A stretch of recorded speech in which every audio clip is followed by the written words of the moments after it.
The buzz in the lecture hall lasted for a few minutes before finally dying down. Still, students couldn't help but sneak glances toward the back corner, their eyes drifting toward Leo Wallace and Claire Sterling. Leo and Claire didn't seem to mind. They pulled out their textbooks and notebooks, ready to start studying. There was just one annoying distraction. In the row directly in front of Leo, a certain portly student was craning his neck back like a gopher, shamelessly staring at them. Barry. Leo was just about to say something when his deskmate beat him to it. Claire looked up, her gaze landing on Barry, and asked in a cool, detached voice, "Is sitting this close affecting your ability to study?" Holy shit, the Ice Queen is talking to me. Barry's face flushed with excitement. He waved his hands frantically. No, not at all. I'm good. He wasn't about to miss a chance to witness this drama up close. Claire's eyes narrowed slightly, a dangerous glint in their depths. No, she said, her voice still light, but carrying a sudden chill. You're not. The words, though quiet, sent a jolt through Barry. He felt the hairs on his arms stand up. That was a threat. He immediately changed his tune. All right. I mean, yes. It's a little distracting, now that you mention it. I'll move back. Yeah, farther away is better. With a series of nervous laughs, Barry practically teleported back to his original seat on the other side of the room. Finally, some peace and quiet. Claire turned to Leo, a faint smile playing on her lips as she raised an eyebrow. Shall we? Studying in the lecture hall really did have a unique atmosphere. The focused energy was contagious, making it easy to get lost in the work. Time slipped by silently. Before they knew it, over an hour had passed. The bell rang, signaling the end of the study period. Students around the hall began to put down their pens, stretching their stiff limbs. Leo set down his textbook and rubbed his temples, feeling a little worn out. Claire turned to him. Tired? Leo nodded. A little. She reached in her bag and pulled out a pair of wired earbuds and a small, sleek iPod. She held them out toward him. Want to listen to some music? Leo was momentarily taken aback, then nodded instinctively. Yeah, sure. Before he could process it, Claire had already moved with practiced ease, placing one earbud in his left ear. She then put the other in her own right ear. One pair of headphones shared between them. A soft, melodic female voice filled his ear, soothing and gentle. But Leo suddenly found himself frozen. He looked at the girl beside him, his gaze following the white cord from his ear to hers, to the delicate and stunning profile of her face. In that instant, his heart skipped a beat. Memories from his past life washed over him like a tidal wave, leaving him momentarily dazed. His deskmate tilted her head. What's wrong? Leo snapped back to reality, a wave of embarrassment washing over him. And nothing. He quickly looked away, trying to act casual. He didn't see the way she was looking at him. As the music played, Claire watched Leo, her eyes filled with a soft, warm light. She knew, because I read a certain idiot's diary in my past life. The 18-year-old boy, studying for his final exams, had seen other couples sitting together, sharing headphones and listening to music. He had been envious, a little jealous.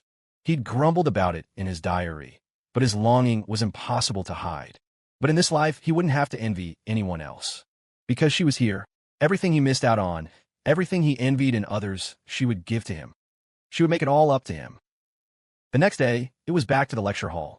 They sat in their usual seats in the back corner, just as they had in their regular classroom. The boy and girl worked side by side, a silent understanding between them as they tackled practice problems and review sheets. Every so often, they would put down their pens to chat for a few minutes. When the bell rang for a break, the girl would pull out her iPod and earbuds and, with a now familiar and natural gesture, offer one to the boy. They would share the music, getting lost in their own thoughts. Leo would zone out, but Claire would prop her chin on her hand, quietly admiring the line of his jaw and the curve of his cheek. From time to time, the corner of her mouth would lift in a tiny, almost imperceptible smile. Though faint, when other students happened to catch it, the sight sent shockwaves of disbelief through them. The great Ice Queen of Northwood High actually seemed to be incredibly close with the boy sitting next to her. The days passed like this. Leo grew accustomed to the rhythm of studying in the lecture hall, just as he grew accustomed to having his beautiful deskmate always by his side, sharing drinks, listening to music, talking about nothing in particular. She's just my deskmate. This is all perfectly normal, he told himself, and it made perfect sense. Except for a few things that didn't quite add up. For instance, Leo noticed that the number of students coming to the lecture hall for study sessions seemed to be growing. The room, once spacious enough for everyone to have an empty seat between them, was getting crowded. And strangely, Everyone was cramming into the front rows, leaving their back corner completely empty, an oasis of calm. It was as if no one dared to disturb them. Leo had no idea that a rumor was quietly spreading. Leo Wallace, the guy who got first place on the midterms, is studying with Claire Sterling in the lecture hall. They sit together every day. It's like they're dating. What do you mean, like? They are dating. More and more people started showing up, not to study, but to gossip. They'd take seats in the front and then spend the entire time craning their necks, try to catch a glimpse of the pair in the back. Leo was getting suspicious. He leaned over to his desk mate. Are those people looking at us? Claire raised an eyebrow. Are they? She lifted her head. Her stunning face was a mask of cold indifference, her gaze sweeping across the front rows with a chill that could freeze a man solid. Every student her eyes passed over-shivered involuntarily. Heads snapped forward, faces buried in textbooks. No one dared to make another move. Claire retracted her gaze and turned back to Leo, her expression perfectly placid. You must be mistaken, she said calmly. A giant question mark materialized over Leo's head. Life went on. Occasionally, Leo would stop by his old classroom to catch up with his best friend, Kevin Zhao. Kevin mentioned that a lot of students were pairing up to study together now, guys and girls finding quiet corners of the school to cram. The pressure of the final exams and graduation was mounting. It was the first time Leo had given his desk mate a ride home on his bike. It wouldn't be the last. The next day, in front of the bike racks, my bike's still not fixed. I guess I'll have to trouble you again, his desk mate said, her expression as cool and collected as ever. The third day, what a coincidence, my bike broke down again. Sorry to be a bother. She said the words, but her tone was so matter-of-fact it sounded almost defiant, completely devoid of apology. The fourth day, Mr. Zhou is sick, she stated, not batting an eye. The fifth day, the sixth, the seventh. Leo didn't think much of it. It all seemed like a series of strange coincidences, but nothing totally unbelievable. He got used to the nightly routine of biking his deskmate home, the route becoming second nature. He even made a discovery. The upscale neighborhood where she lived, Coral Court, was surprisingly close to a market his parents frequented. If my parents ever saw me giving you a ride, he joked one evening on the way to her house, they'd probably think I was slacking off and dating behind their backs. Claire's eyes suddenly lit up, and she replied thoughtfully, Oh, really? A sly smile touched her lips. How dangerous. Leo laughed. Don't worry. What are the chances of that happening? And so, the very next evening, near Coral Court, at the Bridgepoint Market, a middle-aged couple emerged carrying plastic grocery bags, chatting as they walked. Did you get the pork ribs? Leo will be home soon. I'll make him that pork rib and taro soup tonight. Robert and Susan Wallace were talking when Susan suddenly stopped, her eyes fixed on a figure on a bicycle approaching in the distance. Robert. Her voice was stunned. Is that our son? Robert. And it looks like he has someone on the back of his bike. Leo never would have imagined it. The timing was just too perfect. The route to Claire's house in Coral Court just so happened to pass directly in front of the Bridgepoint Market.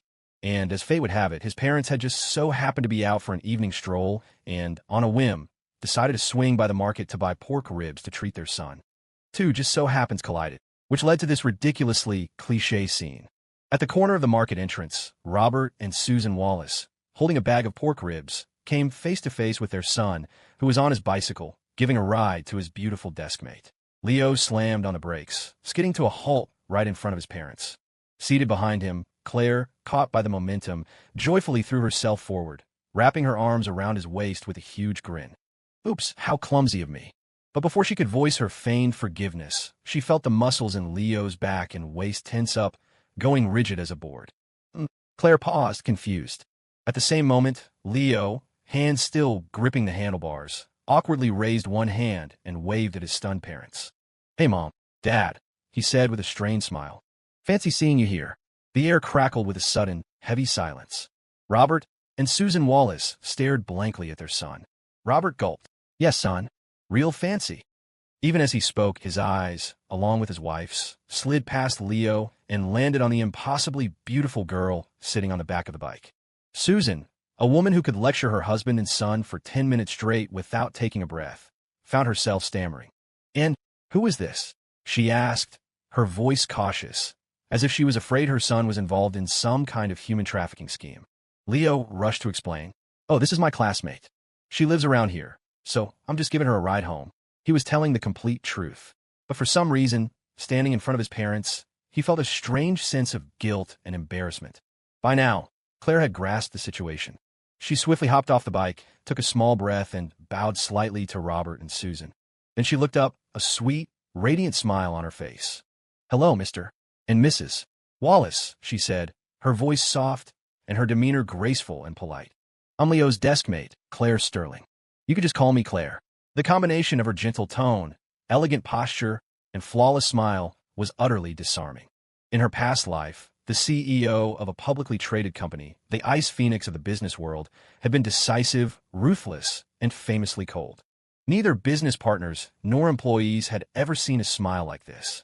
If any of them had, their eyes would have popped out of their heads, and they would have sworn they were hallucinating. Even Claire's own father, a titan of industry himself, would have been heartbroken and jealous if he'd seen this. His daughter had never smiled at him that sweetly. Even Leo, standing right there, was so stunned he nearly rubbed his eyes to make sure he wasn't seeing things. Holy shit, is this a system error? What happened to my cold, aloof deskmate? I've known her for 2 lifetimes, and I've never once seen her smile like this. He had no idea that even as her smile left him speechless, Claire was secretly lamenting to herself. Her inner self was dramatically slapping her thigh in frustration. Damn it, what a shame. If I didn't have to hide my identity as a reincarnator, I'd be calling them mom and dad right now. Leo had no idea what was going through his deskmate's mind, but it wasn't just him who was stunned. His parents were completely flustered by the polite greeting from the beautiful girl who had just hopped off the back of their son's bike. "Oh my, you're too kind. Claire, is it? Hello, hello." As they stammered out their greetings, Robert and Susan couldn't help but look her up and down.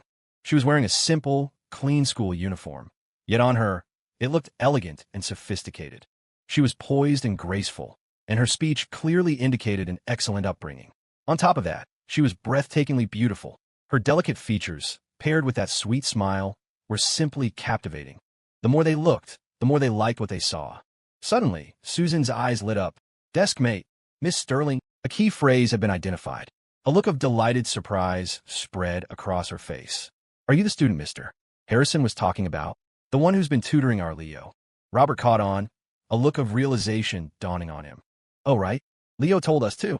He said his great midterm scores were all thanks to your help." Claire smiled sweetly again, a hint of shy modesty in her expression. "You're too kind, Mr. and Mrs. Wallace. The truth is, Leo is very smart, and he's incredibly hardworking. I just gave up my own study time to sit with him. Just a tiny, insignificant bit of help. It's mostly his own achievement." Leo was dumbfounded. "Holy shit. Wait a minute. The first part was kind of true, a nice humble thing to say. But that last part, aren't you taking a little too much credit? Lately, you're the one who's been asking me for help." He couldn't help but stare at his deskmate, a massive question mark in his eyes. Why does it sound like she's deliberately trying to impress my parents? What's the point? It's not like she's a daughter-in-law meeting the family. While Leo was lost in a sea of confusion, his parents were completely moved. Her words were music to their ears. What parent doesn't love hearing their child praised? But they knew perfectly well what their son's grades used to be like. His recent success was undoubtedly thanks to this young lady. And what was even more remarkable was how humble she was about it. What an outstanding young woman. This child is so thoughtful. Overcome with emotion, Robert whirled around to face his son and declared, "Son, you should get on your knees and thank Miss Claire right now." Susan nodded enthusiastically in agreement. Yes, yes. Thank her properly." Leo. "Holy shit. Are these my real parents?" But his deskmate was already waving her hands, bowing her head slightly in a show of embarrassment. "You're too kind, sir, ma'am. There's no need to thank me. Really, if you want to thank someone, I should be the one thanking Leo." As if it were the most natural thing in the world, she had already switched from calling him Leo to the more intimate Leo. A faint blush even appeared on her cheeks. "After all," she continued, "at school, it's always Leo who takes care of me. He held my hand and took me to the school store to buy snacks.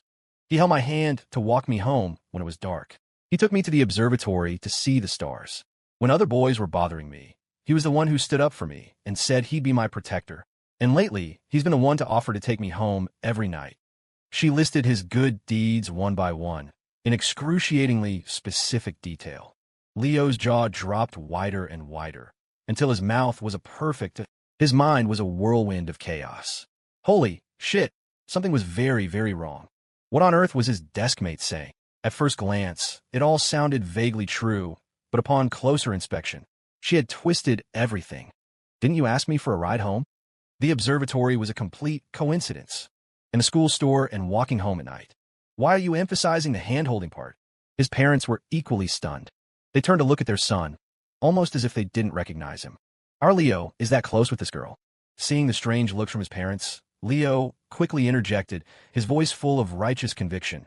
Mom, Dad, don't get the wrong idea. Claire and I have a very pure, platonic relationship. We're just classmates. Robert and Susan nodded hesitantly. Oh, classmates. Kids these days are so close with their classmates, I guess.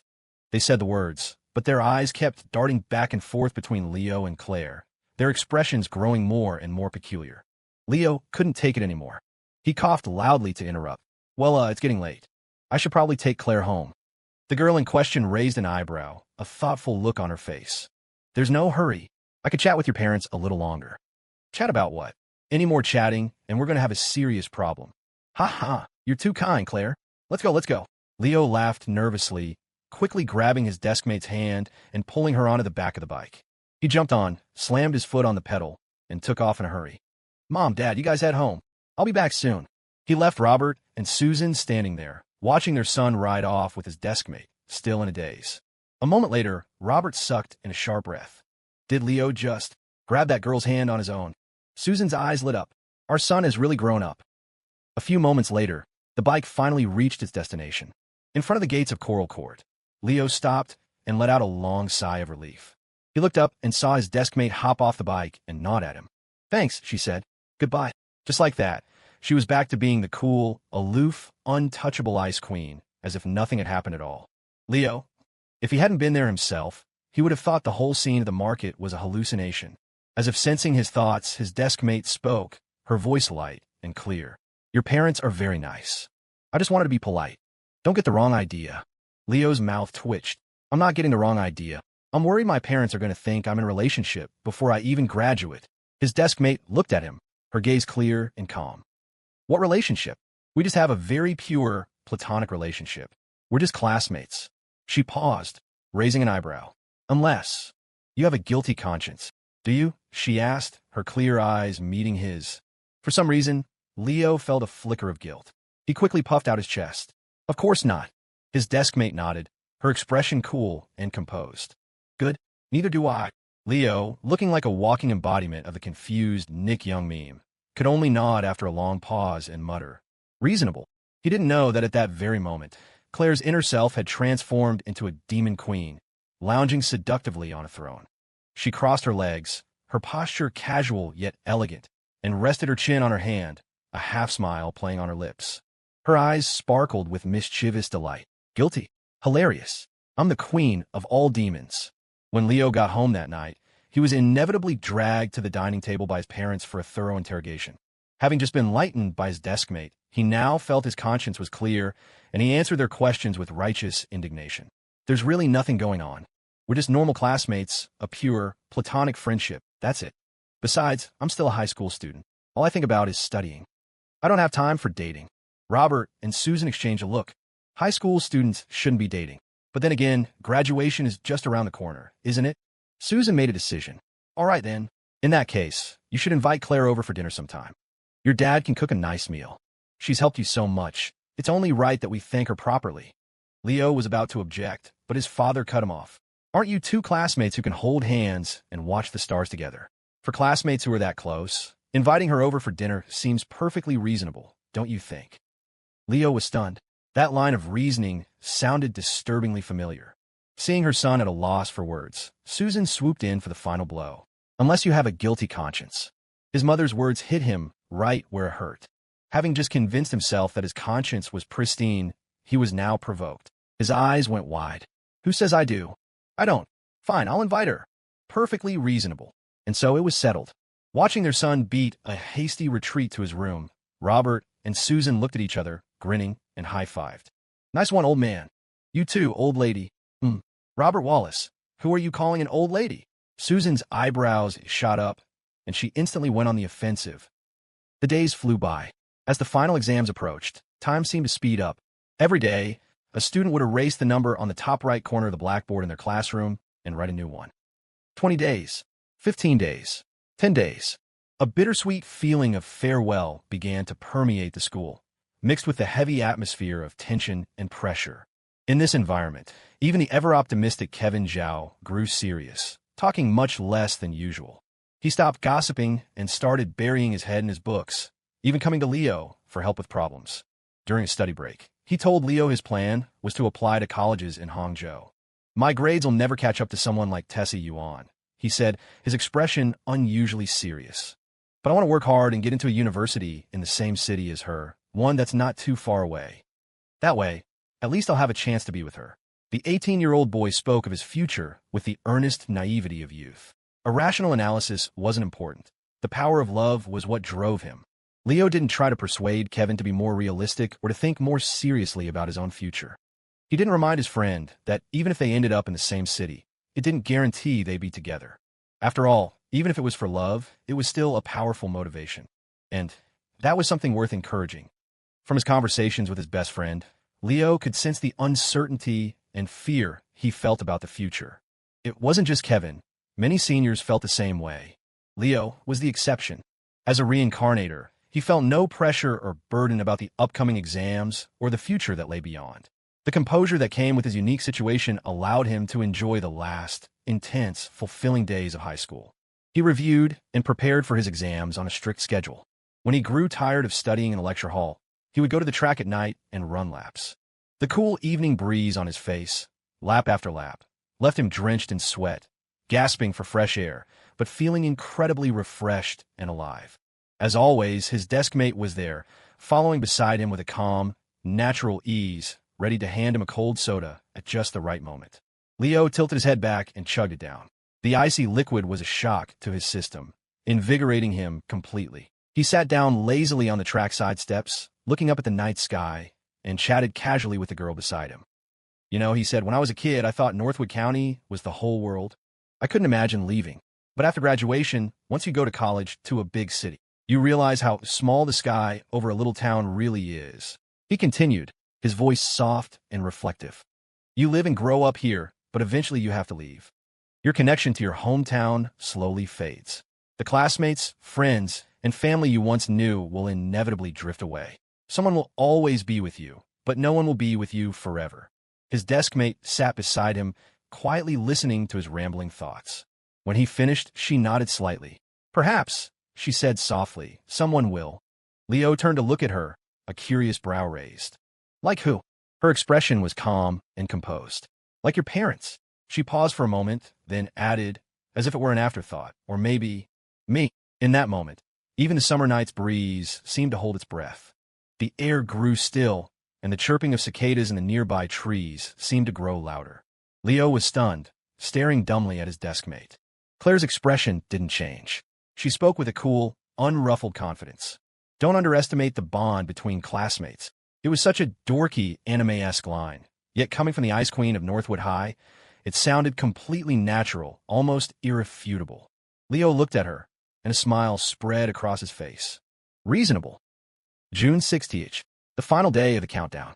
In the senior classroom, when their homeroom teacher, Iron Face Harrison, walked in and stepped onto the podium, Claire Sterling, as class president, suddenly called out, "Attention!"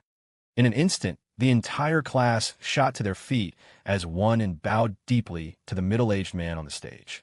"Thank you for everything, Mr. Harrison." Even though he had taught countless graduating classes and experienced this moment many times before, Harrison couldn't help but feel a surge of emotion. His eyes reddened as he struggled to compose himself, his gaze sweeping over the young faces before him. 3 years of hard work, he boomed, have brought you to this moment. Class of 2007. Tomorrow you draw your swords. From below the stage, a thunderous cheer erupted in response. June 17th. Sitting in the exam hall, even with the memories of a past life, Leo could feel the chilling, solemn tension in the air. It was enough to give you goosebumps. He took a deep breath. A fire of determination ignited in his eyes, burning brighter and brighter. "Let's do this." In a blur, the 2 most nerve-wracking days of the year passed by. After completing the final English exam, he walked out of the testing center and took his first breath of fresh air. In the distance, he could hear the celebratory cheers of his fellow students erupting one after another. It was only then that it hit him. The exams were over. His high school life was over. The most intense part was behind him. All that was left was to celebrate. The graduation party was scheduled for 7 p.m. that night. His best friend, Kevin, had already sidled up to him, whispering conspiratorially, "Tonight at the party, I'm going to confess to Tessa Yuan." He said it with absolute confidence. "The atmosphere will be perfect. A graduation party, a few drinks. It's the best time to do it." Then he elbowed Leo, a mischievous glint in his eye. "Leo, my man, maybe you should too?" Leo scoffed at his friend's suggestion. "Me too." A graduation confession was a recipe for disaster. If you genuinely liked a girl, using alcohol for liquid courage and then slurring, "I like you," was hardly a winning move. For most girls, it was a major turnoff. Besides, who would he confess to? Sarah Lynn, a bona fide drama queen, an emotional black hole. In this life, he wanted nothing more than to sever all ties with her. As for his deskmate, there was nothing to say. Theirs was a pure, platonic friendship, a bond of righteousness with zero ulterior motives. So what if they'd held hands at the school store, watched the stars together, and walked home after school? It was all perfectly reasonable. Only someone with a dirty mind would think otherwise. And yet, despite the righteous front he put up for his friend, that evening, in the private room of the hotel, the moment his deskmate walked in, the perfectly reasonable guy's heart shamelessly skipped a beat. That night, the graduation party was held at the Skyview Pavilion, a well-known hotel on Northwood Avenue. They had booked a large, elegant private room with 4 big tables, enough to fit the entire class and all their teachers. Everyone had made an effort to dress up. The boys had stood in front of their mirrors, some even using hair gel, trying to look more mature, as if graduation instantly made them adults. As for the girls, it went without saying. They had shed their plain, mandatory school uniforms and dug out their prettiest dresses and outfits from their closets, carefully applying makeup. When they fluttered into the hotel room like a flock of colorful birds, the boys who had arrived early could only stare, their eyes wide. "Holy shit, are these the same girls from our class? Is that Ashley Zhang, the one who's usually as tough as any guy? She looks like a debutante. So classy. Is that Lisa Lee, the history rep who's always wearing thick glasses and looks like a stuffy academic? With contacts and that pretty white dress, she's adorable. She could totally pass for another class's prom queen." The boys were in shock. "We could have been eating this well for the past 3 years. The girls we thought were ugly ducklings were actually swans all along." Then, someone in the crowd gasped, "The class president is here." Every head in the room instantly swiveled toward the door. Under the gaze of dozens of eyes, Claire Sterling walked in. Unlike the other girls, Claire hadn't gone to great lengths with her appearance. She hadn't put on high heels or black stockings to look sexy and mature, desperately trying to shed her student image. She had simply changed out of her uniform. She wore a simple, tailored white blouse under a beige knit cardigan, a plaid skirt, and a pair of small leather loafers with black knee-high socks that accentuated the slender curve of her calves. Her usual neat ponytail was gone, her long, dark hair cascading over her shoulders like a waterfall, softening her cool aura. She looked fresh, pure, bright, and captivating. If the old Claire was an unapproachable ice mountain, tonight she was like a fairy visiting the mortal world, possessing a friendly, girl-next-door charm that was even more heart-stopping. The boys in the class stared, their mouths hanging open, their eyes glued to her, unable to look away. Kevin was stunned, nearly drooling. "Holy shit, the prez looks amazing tonight. Dude, if you don't make a move, someone else is going to snatch her up." Leo didn't answer. At that moment, he too was staring blankly at his deskmate by the door. He heard his friend's words and wanted to argue, but the rebuttal died on his lips. After a long moment, he managed to swallow hard and force himself to sound calm. "Don't be ridiculous. We just have a pure, platonic friendship." Kevin shot his friend a contemptuous look. He didn't say a word, but his expression said it all. "You can lie to me, but don't lie to yourself." But Kevin had a point. Seeing Claire tonight, many of the boys in the room felt their hearts stir and their minds began to race. "We've been classmates for 3 years. We graduated. What's the harm in saying a few words to the class president? Maybe even build up the courage to confess? It's now or never, right? Even if she says no, who cares? But what if she says yes? That's a jackpot." The thought had barely taken root when one particularly eager boy stood up, ready to wave Claire over to his table. Just then, Claire lifted her gaze, her cool eyes sweeping over the crowd of boys. That one look, paired with that soft, indifferent sound, sent a collective shiver down their spines. Whatever courage they had managed to muster vanished without a trace. They immediately backed down. The class president was still the class president. The Ice Queen was not to be trifled with. Then, they watched as Claire's gaze scanned the room, quickly landing on Leo. She started walking toward him and Kevin. When she reached their table, she looked at Kevin, who was sitting next to Leo. "You're sitting here?" Kevin jumped up as if his seat were spring-loaded. No, I'm sitting over there. "Prez, you take this seat, please." He was so eager to please, he practically groveled, abandoning his brother in arms without a second thought and scurrying away. Claire gracefully took the seat next to Leo. Finally, she turned to him, a single eyebrow raised. "Well," Leo, who hadn't been able to take his eyes off her, was startled back to reality. "Huh, what well?" he stammered. Noticing his flustered state, a flicker of amusement crossed Claire's eyes, but her tone remained cool and composed. "My outfit tonight. Do I look good?" A direct hit. Leo froze, then tried to act nonchalant. "Oh yeah, it's nice." He tried to play it cool, but inside he was panicking. In reality, her fresh, bright, girl-next-door style had hit the bullseye of his aesthetic preferences. That's why he couldn't stop staring. Hearing his review, Claire nodded as if it didn't matter. "Thanks. I just threw something on." Her tone was just as casual, her cool persona perfectly intact. But at the same time, her inner self was striking a triumphant pose, hands on her hips. "You little fool. I picked this outfit specifically based on what you wrote in your diary. I'm playing this game with a strategy guide. Tell me, how can I possibly lose?" Once everyone had arrived, the food began to appear. Waiters bustled in and out of the room like butterflies, carrying platters of steaming dishes to each table. Soon, the tables were laden with a magnificent feast. The class treasurer generously used the remaining class funds to order several cases of beer for each table, along with a few bottles of hard liquor specifically for the teachers. The girls gathered in small groups, nibbling on their food and whispering among themselves, their conversations punctuated by bursts of cheerful laughter. The boys, however, had already started popping open bottles, raising their glasses, and making the round for toasts. The atmosphere in the room quickly grew loud and boisterous. It was only tonight that the students made a startling discovery. Their quiet old history teacher became a witty, eloquent firecracker after a few drinks, far more engaging than he ever was in class.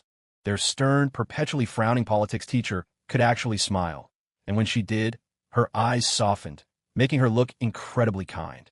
And Mr. Calloway, their flamboyant English teacher, had a bottomless stomach for alcohol. He downed glass after glass without his face even turning red, though his pinky finger seemed to extend further with each sip.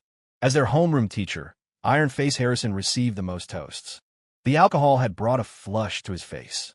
He stood up unsteadily, raised his glass, and with a rare display of magnanimity, declared, "The exams are over.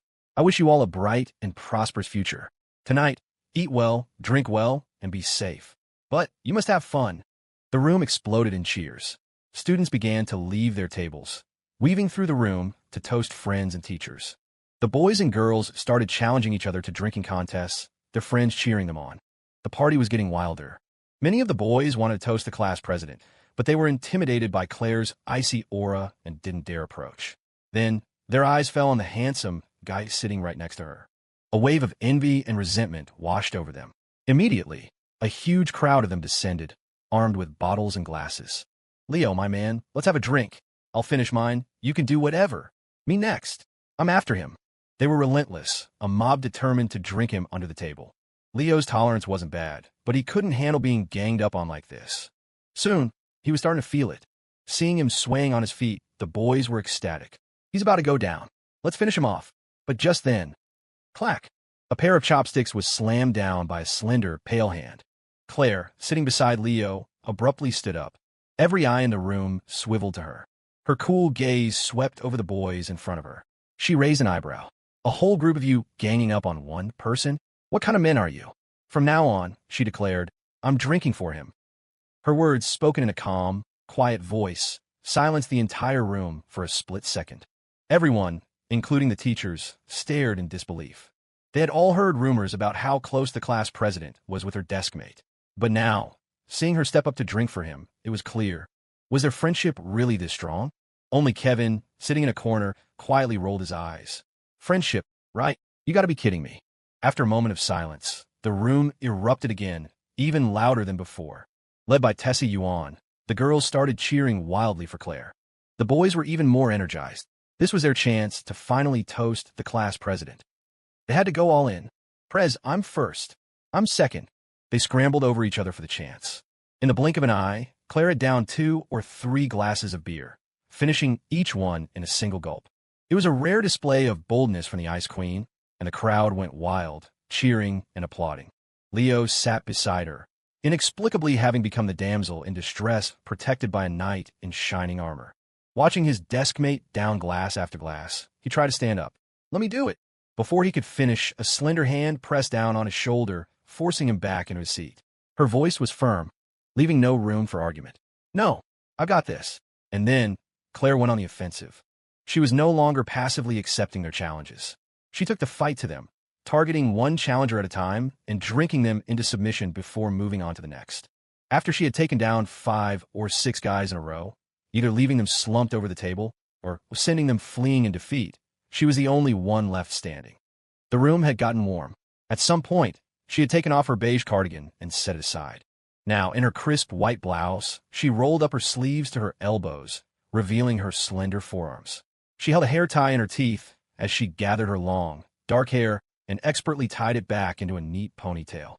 With a quick shake of her head, the ponytail swished behind her, giving her a sharp, formidable aura. Her eyes scanned the remaining boys. She raised an eyebrow, her voice cool and composed. "Who's next?" The room was dead silent. No one dared to answer. Kevin stared, his jaw on the floor. After a moment, he found his voice and bellowed. "The Prez is a goddess." The entire room erupted in a chorus of cheers and praise. Leo looked at Claire as if he were seeing a mythical being. His deskmate could drink like that? Surrounded by the roar of admiration, Claire's gaze swept across the room and landed on Leo's awestruck face. A small smile touched her lips. In her past life, she was the CEO of a major corporation. Navigating business dinners and social functions, though unpleasant, was a necessary part of the job. She had to have the skills to protect herself. Little sister has fought her way out of countless legendary drinking battles.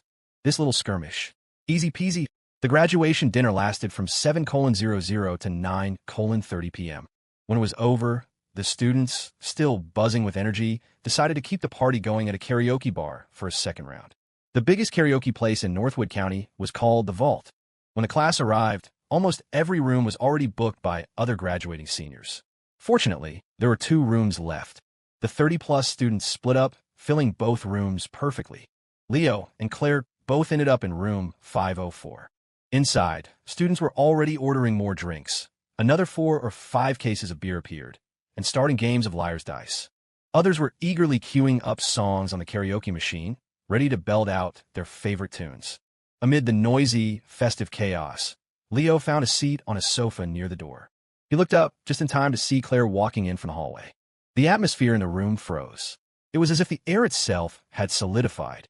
Kevin, who was also in room 504, stared with his mouth agape, his mind reeling. "Holy shit, that's my boy Leo. What a move.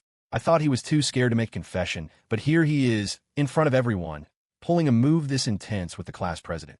He's a true role model."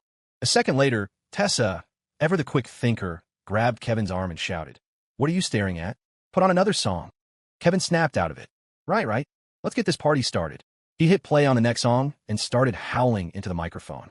The other students in the room took the hint and immediately ramped up the noise, cheering and shouting as if nothing had happened. They all tacitly agreed to ignore the 2 people by the door. "We didn't see a thing." The room was loud and chaotic again, but Leo and Claire were still trapped in their awkward, compromising position. Even though no one was looking, they remained frozen, their bodies pressed intimately together. Claire was sitting on his lap, one hand still braced against his chest in a classic cabinet pose. Her head was lowered, her face no more than 8 inches from his. If Leo looked up, he would meet her exquisite, devastatingly beautiful face. The flush from the alcohol on her cheeks only added to her breathtaking charm. Worse, they were so close he could feel her breath on his skin, a warm, intoxicating mix of alcohol and her own subtle, sweet scent. It was dizzying. Even with the soul of a man in his 30s, Leo's heart began to pound uncontrollably, the sound thundering in his own ears. He took a deep, steadying breath and looked up at her. "Are you okay?" Claire, still perched on his lap, managed to keep her expression calm, her voice nonchalant. "Yeah, I'm fine," but she was lying, staring at Leo's handsome face so close to hers, feeling the masculine warmth radiating from him. Her own heart was racing. The soul of a 30-something Ice Queen CEO, who had seen it all, was suddenly flustered. Whether it was the alcohol or something else, she found herself panicking, unable to even meet his gaze. Leo was also forcing conversation. Gee, good. I was just afraid you're going to fall, so I... Claire nodded frantically. Right, just a classmate helping another classmate. Just a coincidence. Leo stammered. Are reasonable. Claire shot back. Oh, of course it's reasonable. Just then, Kevin finished his song, and the room erupted in applause. The sound seemed to break the spell. The two of them scrambled apart. Claire hastily got off Leo's lap and sat beside him, quickly turning her head away, unable to look at him. Leo straightened his clothes, glanced around, and sat up straight, pretending nothing had happened. They both secretly let out a huge sigh of relief. The party raged on. Students bounced back and forth between room 503 and 504, carrying drinks, playing dice, and singing. Tessa and a few other girls roped Claire into a game of liar's dice with some of the boys. Soon, Kevin dragged Leo over to join the fray. They started with a simple game of high-low. Kevin was on a lucky streak, and several of the girls had already lost. Then it was Claire's turn. Kevin rolled 2 4s and a 5. Your turn, Prez, he announced triumphantly. Claire took the dice cup, gave it a shake, and revealed her roll. 2 5s and a 6. She looked up at Kevin, her expression cool. Drink. Kevin. Refusing to believe it, he demanded another round, doubling the stakes. This time, he rolled a 3, 4, and 5. Claire rolled again. She lifted the cup. 3 6s. A perfect set. The crowd gasped, and Tessa and the other girls cheered. Kevin drank again, still unconvinced. High-low is just luck. Let's play liar's dice if you've got the guts. The result: he lost 3 more rounds in a row. Claire had transformed into some kind of gambling goddess, completely unbeatable. She took down Kevin and several other guys one after another. Finally, Kevin pushed Leo forward. Leo, my man, you're our last hope. You got this. And so, Leo found himself sitting across from Claire. They looked at each other. The memory of their intimate, awkward encounter just moments ago made Leo feel a surge of guilt. And Claire, who had been dominating the dice game, suddenly felt a wave of inexplicable panic, and she quickly averted her gaze. Let's start, she said. They were playing liar's dice, but neither of them was in the right headspace. One of them didn't even look at his dice and casually called out 3 4s. The other immediately followed with 3 6s, 4 6s, 5 6s. They were both playing on autopilot, their minds elsewhere. The bidding kept escalating until they had somehow reached 10 6s, and neither of them had noticed anything wrong. Kevin, watching from the side, was completely baffled. Holy shit, are you guys playing the same game as us? There are only 6 dice in total. How did you get to 10 6s? His outburst finally snapped them back to reality. Oh, really? Then I lose. I'll drink. I lost 2. I'll drink as well. In front of everyone, they both quickly filled their glasses, raised them, and downed the contents in one go. They set their empty glasses down at the same time and simultaneously let out another secret sigh of relief. Kevin? Question mark. Tessa? Question mark. The entire room? Question mark. The night deepened, but the party in the karaoke room was still going strong. It was the first night of freedom after graduation, and everyone was high on excitement, letting loose completely. Beer cases were emptied and replaced. Songs were sung one after another. Leo and Claire joined Kevin, Tessa, and the others for a few more rounds of dice. They won some, they lost some. In any case, a lot more beer went down, which helped to wash away some of the earlier awkwardness. But the buzz from the graduation dinner, which had started to fade, was now coming back with a vengeance. Leo's head was swimming. It wasn't an unpleasant feeling. He just felt light and relaxed. Kevin, now in high spirits, was still locked in a heated dice battle with a few others, shouting, "No one's leaving here alive tonight." Leo sat to the side, leaning back against the sofa and closing his eyes for a moment. The sound system was blasting a song, some guy clutching the microphone and screaming his heart out to Aerosmith's "I Don't Want to Miss a Thing." He must have had his heart broken a dozen times to sing with that much anguish. Someone else, unable to stand it, cut the song short. The next track was One Headlight by the Wallflowers. The previous singer held up the mic. Whose song is this? No one answered. The drinkers were drinking, and the dice players were still deep in their game. He scanned the room and saw Leo on the sofa. Leo, your turn. Sing us something. The suggestion was met with a chorus of cheers. Yeah, Leo, sing. Sing. Leo didn't refuse. He grinned, stood up, and walked over, taking the microphone. He sat on a high stool in front of the large LCD screen, shook his slightly dizzy head, cleared his throat, and began to sing along with the music. So long ago, I don't remember when, that's when they say I lost my only friend. His voice was smooth and magnetic, with a touch of lazy charm that perfectly matched the song's reflective mood. The room listened in stunned admiration, erupting in applause. On the other side of the sofa, Claire, who had also been resting with her eyes closed, suddenly opened them. She looked toward Leo at the front of the room, her eyes shining brightly. Amid the cheers, Leo sang on, a faint smile on his lips, his body swaying gently with the rhythm. The colored lights from the ceiling cast beams down on him, making the 18-year-old boy the sole focus of the room. His handsome face, his easy smile, his relaxed, confident demeanor, it all combined into an irresistible charm. At that moment, watching his profile, listening to his voice, Claire felt her heart begin to beat a little faster. Just then, Tessa sat down beside her, noticing her friend's strange expression. "Claire, what's wrong?" Claire snapped back to reality, a flicker of embarrassment crossing her face. And nothing. But the observant Tessa had already seen where Claire's gaze had been fixed. A teasing smile spread across her face. Watching Leo sing, did it make your heart flutter? The question almost made the great ice queen of Northwood High's heart skip a beat. She forced herself to remain calm and cool. "Of course not. I was just listening to the music. It's perfectly reasonable for classmates to appreciate each other's singing." This was the kind of excuse she usually used to playfully trick her clueless deskmate. But now it felt like a flimsy shield she was desperately using to hide her own feelings. Something small, something subtle, was quietly changing within her. "Oh, is that so?" Tessa drew out the words, her expression full of meaning. "Of course," Claire said, her face a mask of calm, but her voice held a hint of a tremor she couldn't quite conceal. Her mouth suddenly felt dry. Spotting a glass on the table, she snatched it, drank it in one go, and then slammed it down before abruptly standing up. "I'm going to the restroom." She hurried out of the room, her hasty retreat looking suspiciously like a panicked escape. Kevin, who had just finished another round of dice, looked over and saw the empty glass, confused. "What's the Prez doing? Drinking by herself?" She didn't even lose. Tessa watched her friend leave, a knowing smile on her face. "Someone's heart," she murmured, "is in chaos." By the time Leo finished his song, the room was in utter disarray. Kevin and his crew were in the middle of a loud, drunken dice game. A few microphone hogs were fighting over the mic, taking turns screeching out heartbreaking ballads. The noise was giving him a headache. Leo pushed the door open and stepped out onto the open-air balcony for some fresh air. The cool night breeze felt good on his face, clearing some of the alcoholic haze. He hadn't even had a moment to enjoy the solitude when a familiar, whiny voice called his name from behind him. "Leo." The tone was laced with grievance. He turned and saw who it was, his face immediately darkening. "Sarah Lynn. Is this girl ever going to give up?" Her class must have been at the vault, too. Tonight, Sarah had also dressed up, wearing a pink dress and white ruffled socks that made her look even cuter. Right now, her big, watery eyes were fixed on him, full of hurt. "I sent you so many messages on AIM. You didn't reply."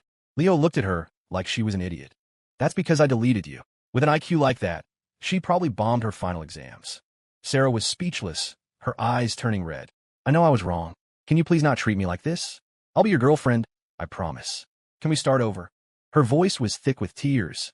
On the karaoke bar's balcony, under the summer night sky, the pretty, sweet-looking girl stood with her hands clasped, on the verge of crying. A few other patrons had come out to smoke and saw the scene.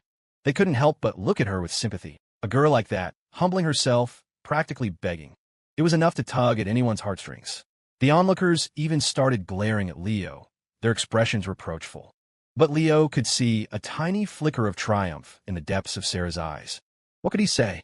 A drama queen was a drama queen. To put it politely, a leopard can't change its spots. Leo smiled. He looked at Sarah and said calmly, "You're not sorry you were wrong. You just realize someone isn't willing to indulge you anymore. So you can't stand it, and you're throwing a fit." He paused. "But what does that have to do with me?" He looked at the stunned, speechless girl and spoke with sincere, heartfelt honesty. "Seeing you this upset makes me feel pretty damn good." Sarah's face instantly flushed crimson. Her voice trembled with anger and tears. "Hey, Chuck, could you be so cruel?" Leo looked baffled. "Why not? It's not like we're close." Then, as if a thought occurred to him, he added, "By the way, do me a favor and stay away from me from now on. I'm afraid my girlfriend might get the wrong idea." The words dropped like a thunderclap in the summer night. Sarah froze as if struck by lightning. Gee, girlfriend? When did you get a girlfriend? Then, as if realizing something, she looked at him in shock. Is it Claire Sterling? Leo nodded without hesitation. Yeah, he was completely fed up with this drama queen. To end it once and for all, he figured he could borrow his deskmate's name as a shield, make her give up for good. With this plan in mind, the words flowed even more smoothly. We just made it official today. Our homeroom teacher officiated, and our classmates were the witnesses. We're getting the marriage license in a couple of days. The wedding's on the Star Festival. Tessa's the maid of honor. Kevin's the best man. It's just a small ceremony for family and friends, so you don't have to come. But hey, if you want to send a gift, we won't say no. Sarah stumbled backward, her voice turning shrill with shock and anger. Impossible. I don't believe you. You're lying. Her voice broke into a sob. You too. You're just faking it. And what does she have that I don't? Why would you choose her? Why? Leo knew the answer to this one by heart. The words came out without a second thought. Claire is tall, beautiful, and she has a nice voice. Unlike you, who's short, and your looks are just. He didn't get a finish. Sarah let out a piercing scream. Stop it.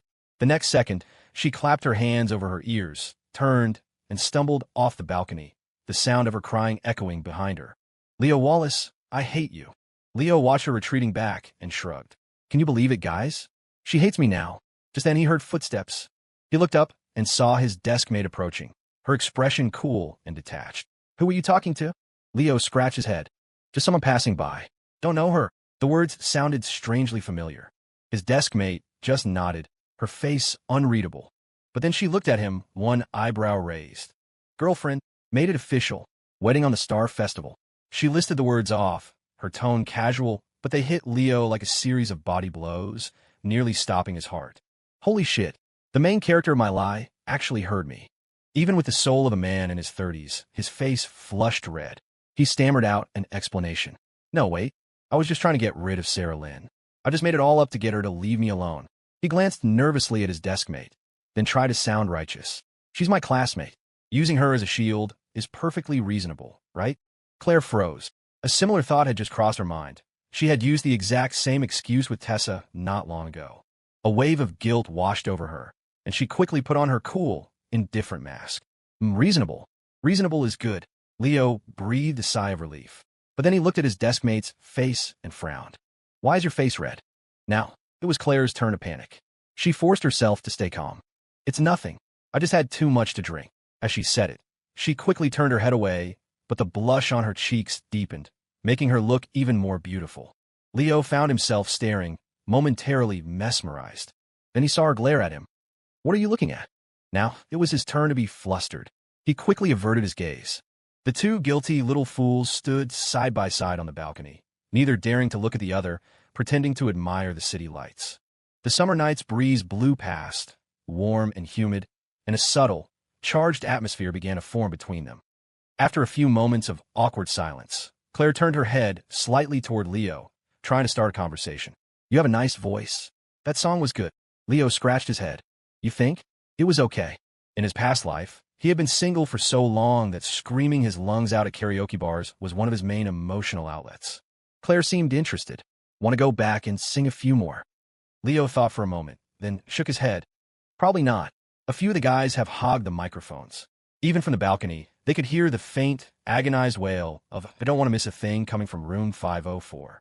Claire's eyebrow twitched, and an idea seemed to spark in her eyes. Then let's get another room. They got lucky. When they went down to the front desk, the clerk told them a small private room had just opened up. Claire, the wealthy heiress, slapped a $100 bill on the counter without a second thought, and then led her little follower, Leo, to their new room. The new room was 406. It was small, meant for only 4 or 5 people, but for the two of them, it was more than enough space. Claire walked over to the karaoke machine and turned to Leo. What do you want to sing? Leo waved a hand dismissively. Whatever. We can sing together, too. Claire nodded, casually flipping through the song list. Her fingers slipped, and she accidentally selected a song. The large screen lit up with the visuals of an old-school, sweet, romantic music video. A familiar, pleasant melody filled the room. It was Lucky by Jason Mraz and Colby Calais. A duet. A love song. Leo froze. Claire froze. He glanced at his deskmate. A love song? He asked hesitantly. Claire snapped out of her daze, her cool composure returning instantly. "It's only a love song if a couple sings it," she said nonchalantly. "If classmates sing it, it's a classmate song. There's nothing wrong with singing a classmate song." A giant question mark slowly formed over Leo's head. Is that how it works? In the dim, colorful lights of the karaoke room, the blush on her face was hidden. She looked at him coolly. "Isn't that reasonable?" Leo looked at the romantic music video on the screen, then back at his deskmate, who was staring at him without blinking. He made up his mind and nodded firmly. Reasonable. It's only a love song if a couple sings it. Were he and his deskmate a couple? Of course not. Therefore, what they were singing had to be a classmate song. The logic was simple and elegant. It all clicked for Leo, and a wave of relief washed over him. He no longer felt any burden. What was wrong with singing a classmate song? Nothing. Let's sing. As the music started, Leo took the microphone, his clear, confident voice leading the male part.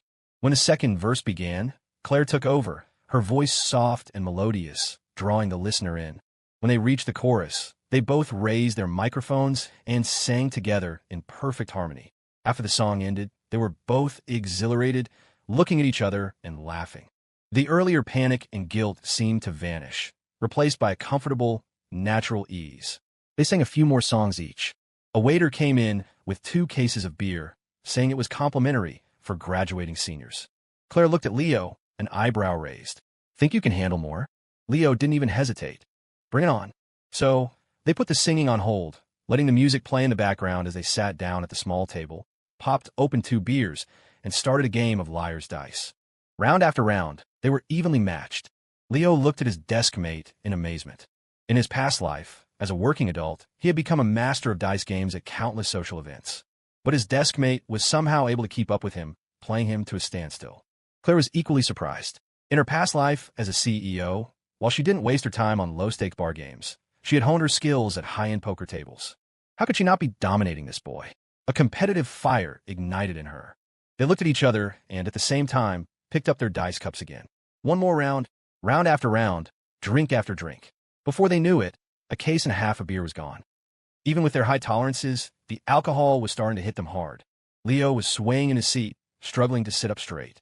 Claire's beautiful face was flushed a brilliant, undeniable red, but their spirits were higher than ever. Neither of them had any intention of stopping. Again, just then, the playlist switched to the next song, "Don't Know Why" by Norah Jones. Claire, who had just picked up her dice cup, suddenly lit up. "This is my song," she exclaimed. At this point, she was about 80% drunk. She had completely shed her usual cool, ice queen persona, and even the soul of a 30-something CEO was tossed aside. Giddy as a schoolgirl, she hopped up and bounced over to the karaoke machine. She pulled over a high stool, sat down, and took the microphone. Closing her eyes, she took a deep breath and began to sing. "I waited till I saw the sun." Her voice was unhurried, weaving a story in a soft, magnetic tone that seemed to bypass the ears and go straight to the heart. It was impossible not to be captivated. From the moment she started singing, her entire aura shifted. A moment ago, she was a giggling girl. But as the lazy, soulful melody flowed from her, she transformed into someone elegant and poised, exuding a mature, captivating charm. Claire was completely lost in the music, her eyes closed, savoring every note. The flashing lights of the karaoke room danced across her, tracing the stunning, heart-stopping profile of her face. Sitting on the sofa, Leo stared at his deskmate, who was lost in her song. In a daze, he felt as if he were seeing that woman from his past life again, the one he had caught a glimpse of at a rainy intersection more than a decade later. Time and space seemed to warp, blurred by the alcohol. The image of his deskmate from 2 different lifetimes overlapped before his eyes, and his heart skipped a beat. When the song ended, Claire, still on a high stool, turned to look at Leo. "Your turn to sing one." Leo collected himself and stood up. "What do you want to hear?" His deskmate tilted her head, thinking. The simple, rare gesture was so disarmingly cute, it could have stopped the hearts of 1,000 boys. "Another one by the Wallflowers." Leo nodded happily, went to the machine, and scrolled through the artist song list. Finally, he picked one. He hit play. A rhythmic, low-toned guitar riff, accompanied by a bass line and drumbeat, filled the room with an intoxicating rock vibe. It was one headlight. Claire moved back to the sofa, and Leo took her place on the stool, his body swaying to the beat. He took a deep breath, raised the microphone, and began to sing. "So long ago, I don't remember when That's when they say I lost my only friend. Gradually, Leo became completely immersed in the song. Maybe it was the alcohol. Maybe it was the momentary illusion of seeing the two versions of the girl before him merge into one. He felt that this song, in a strange way, perfectly captured his feelings for his deskmate right now. 16 years apart, reborn into a new life, crossing the vast expanse of time and space. It was as if some mysterious force of nature had allowed him to meet the cool, aloof girl from his youth once more. He felt the lyrics of another song echoing in his mind, one that perfectly fit this surreal moment. We must be so different. We must have loved each other in a past life, and promised that in this life, we would meet again. Leo was lost in the wonderful, faded feeling of the song. He didn't notice that on the sofa, his deskmate was staring at him, mesmerized, watching the boy on the stool, his eyes hazy with drink, singing with a lazy, casual air, listening to the melody and the lyrics. Claire felt something sharp and sudden pierce her heart. She didn't know if it was the boy's handsome face that made her heart race, or if it was the song's theme of reunion that had breached her defenses. But for a moment, she had an illusion, as if the 18-year-old boy in front of her was overlapping with the handsome, warm, mature man from 16 years in the future. She had been reborn. Her feelings for her young deskmate had started with guilt, born from gratitude. Her playful teasing came from the soul of a 30-something woman joking with a younger brother. But in this moment, struck by the sudden, powerful sense of destiny in the song, her feelings finally, truly, turned into love. Claire shot to her feet. Letting the alcohol guide her unsteady steps, she walked over to Leo, holding a dice cup, and declared loudly, "Let's play around." Leo, who had just finished the first chorus and was shaking his head to the beat, feeling the full force of the alcohol, dazedly nodded without a second thought. "Sure. What's the game?" Claire slammed the dice cup down on the table, her voice firm and decisive.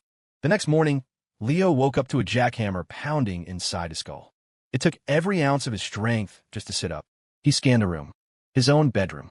He was home. But how did he get here? A giant question mark materialized over his head. He squeezed his eyes shut, trying to rewind, to piece together the fragments of last night. The graduation dinner. Drinking. Then the vault, the karaoke bar. Room 504, more drinks, more singing, liar's dice. The rooftop terrace, running into Sarah Lynn, the final brutal takedown. After that, he'd run into Claire. They went downstairs, got a new, smaller room, just the two of them. Singing, liar's dice, more drinking. And after that, he pushed harder, trying to dredge up the rest of the night, but his brain was a static-filled screen. A fresh wave of pain shot through his head. Shaking his head in defeat, he hauled himself out of bed and shuffled into the living room. His mom, Susan Wallace, was dusting. She shot him a look that could curdle milk. "You're alive, then?" she said, her voice sharp. "Go take a shower and get some breakfast. You have any idea what you looked like last night? Stumbled in smelling like a brewery and passed out. You're just like your father when he's been drinking. Don't let it happen again."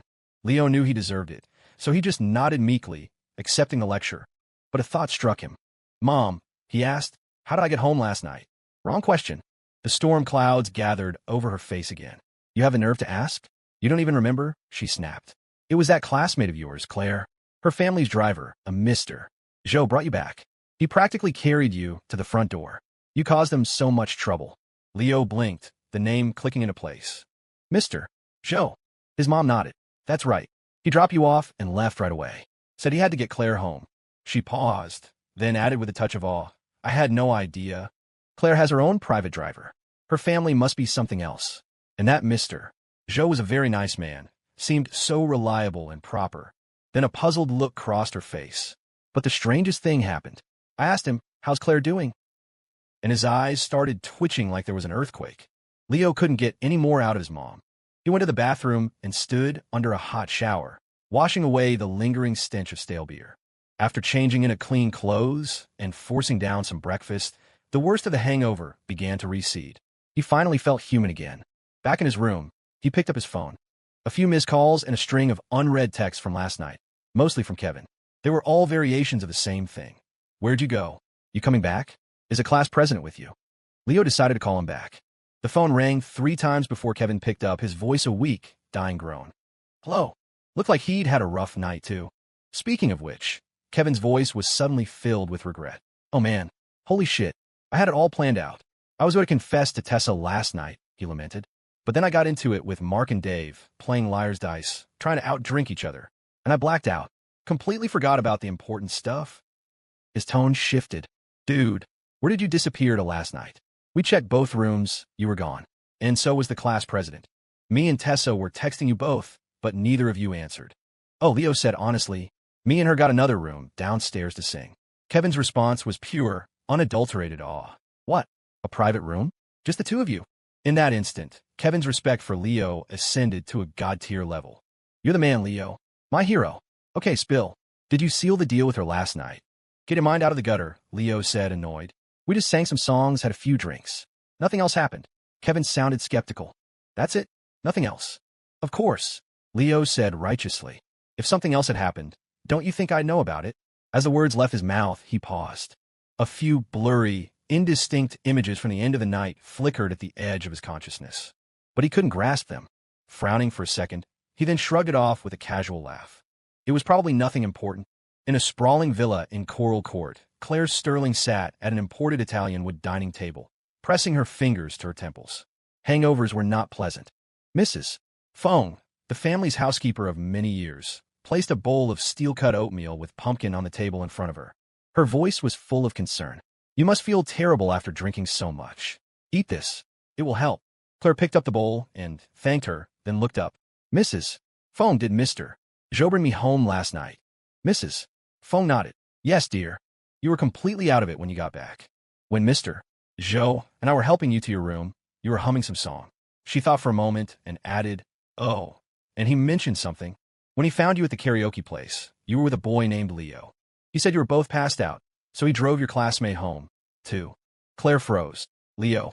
She tried to reconstruct the night. She remembered getting a private room with him, singing, drinking, playing liar's dice. But after they killed another case of beer, the memories dissolved into a blur. Everything after that was a complete blank. She tried to force it, but her head just throbbed in protest. Claire shook her head. She couldn't remember. It was probably nothing important. After finishing the oatmeal, Claire went back to her bedroom. She sat up in bed, her back against a mountain of pillows, and frowned again, trying to force the memories of last night to surface. But it was all a hazy, unreal fog. She vaguely remembered taking the mic again, singing another song. Leo seemed to have sung one, too. What was it? Gone. She shook her head and reached for her phone, thinking she might as well just text him and ask if he remembered anything. Just as her fingers touched the screen, it rang. It was her best friend, Tessa. She answered, and the first thing Tessa asked was where she disappeared last night. Claire didn't hide it. I got a private room with Leo to sing. Tessa's reaction was identical to Kevin's. A squeal of delighted shock, followed by a rapid-fire interrogation for details. Claire just laughed, shaking her head as she explained in her usual calm, detached tone that they had just sung and had a few drinks. Nothing more. Then she changed the subject. So why'd you call? Tessa paused for a beat, then lowered her voice, a nervous excitement coloring her words. Okay, don't tell anyone yet. But last night, Kevin confessed to me. Kevin? Confessed. Now it was Claire's turn to be surprised, her eyes widening with genuine interest. Details. Now, Tessa's voice was filled with a quiet pride. That idiot. He drank so much last night. I think he was trying to work up the courage. Then he just pulled me out onto the rooftop terrace and told me. Claire couldn't help but smile, covering her mouth. And you? She asked, intrigued. Tessa's tone was demure, but she couldn't hide the sweetness in her voice. I sort of said yes. For now. But he's on probation. I need to see how he behaves. Oh, speaking of which, he just asked me to go out tonight, walk around and get dinner. Our first date. I'm a little nervous. Will you come with me? Claire had no intention of being a third wheel on her first date and was about to refuse. But Tessa's next sentence made her change her mind. Kevin said he's asking Leo to come, too, so it'll be the four of us. A small light flickered in Claire's eyes. Okay. Meanwhile, after resting for a bit in his room, Leo's phone rang again. It was Kevin, his voice practically bouncing with excitement. Leo, I just asked Tess out for tonight. She said yes. I totally spaced on confessing last night, so I have to get it done tonight. He took a breath. But I'm still kind of nervous. Can you come with me, man? For backup? Tess is inviting Claire, so we'll all be there. Leo thought about it. It would be a good chance to see Claire and maybe ask her what she remembered about the end of the night at the vault. He readily agreed. Sure. They agreed to meet at the base of Beacon Hill Park. That evening, as Claire sat in the back of her family's Maybach, she watched Mr. Zhou at the wheel. He was immaculate, as always in his black suit and white gloves, a model of professional diligence. His presence was a steadying force. "Mr. Joe," Claire said. From the driver's seat, his calm voice responded, "Yes, Miss Sterling." Claire considered her words carefully. "Last night, when you came to pick me up, what did you see?" Mr.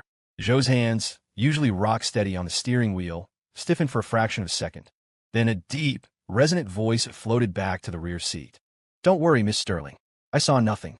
There was a strange, almost tragic gravity in his tone. A question mark appeared over Claire's head.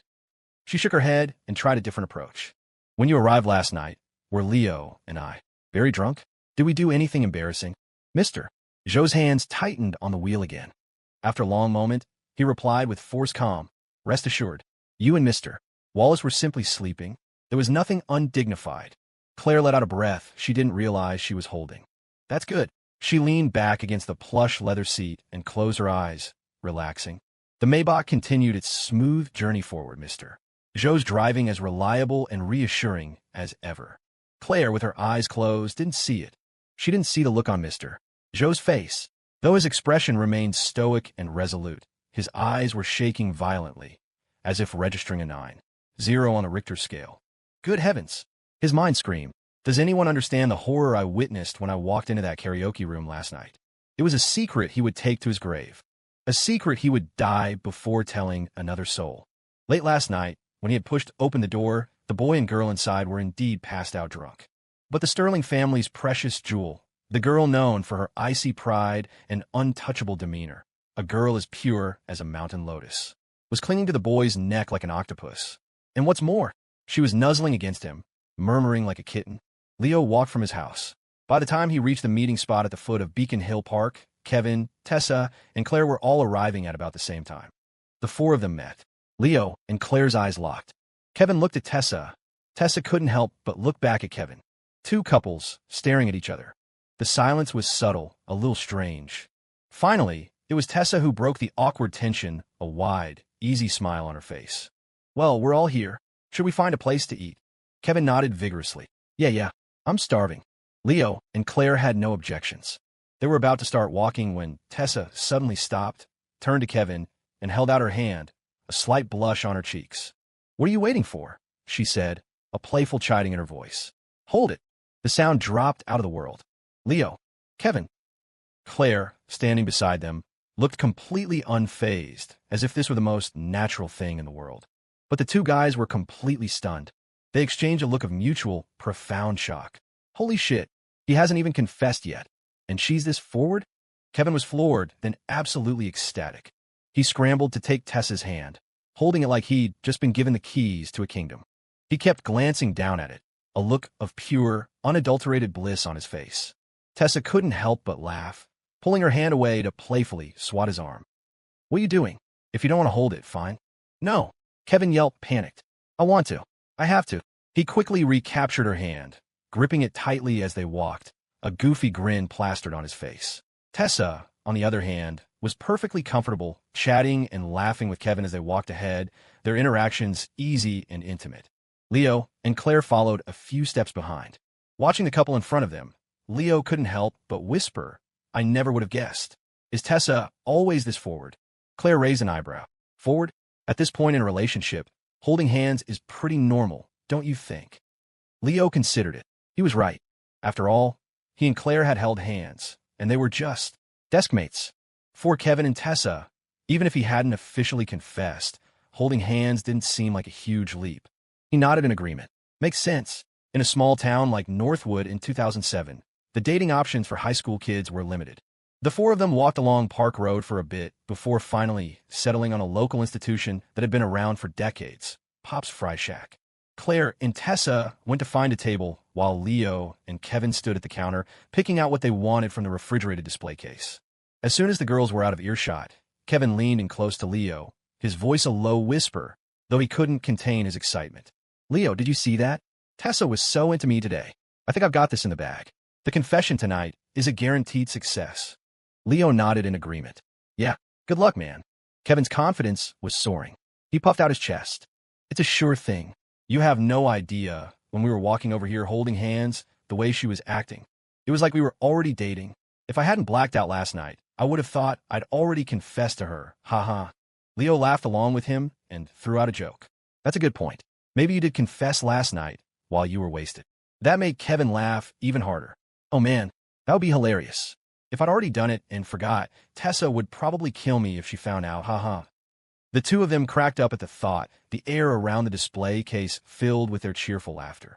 The food arrived at their table, a mountain of fried goodness.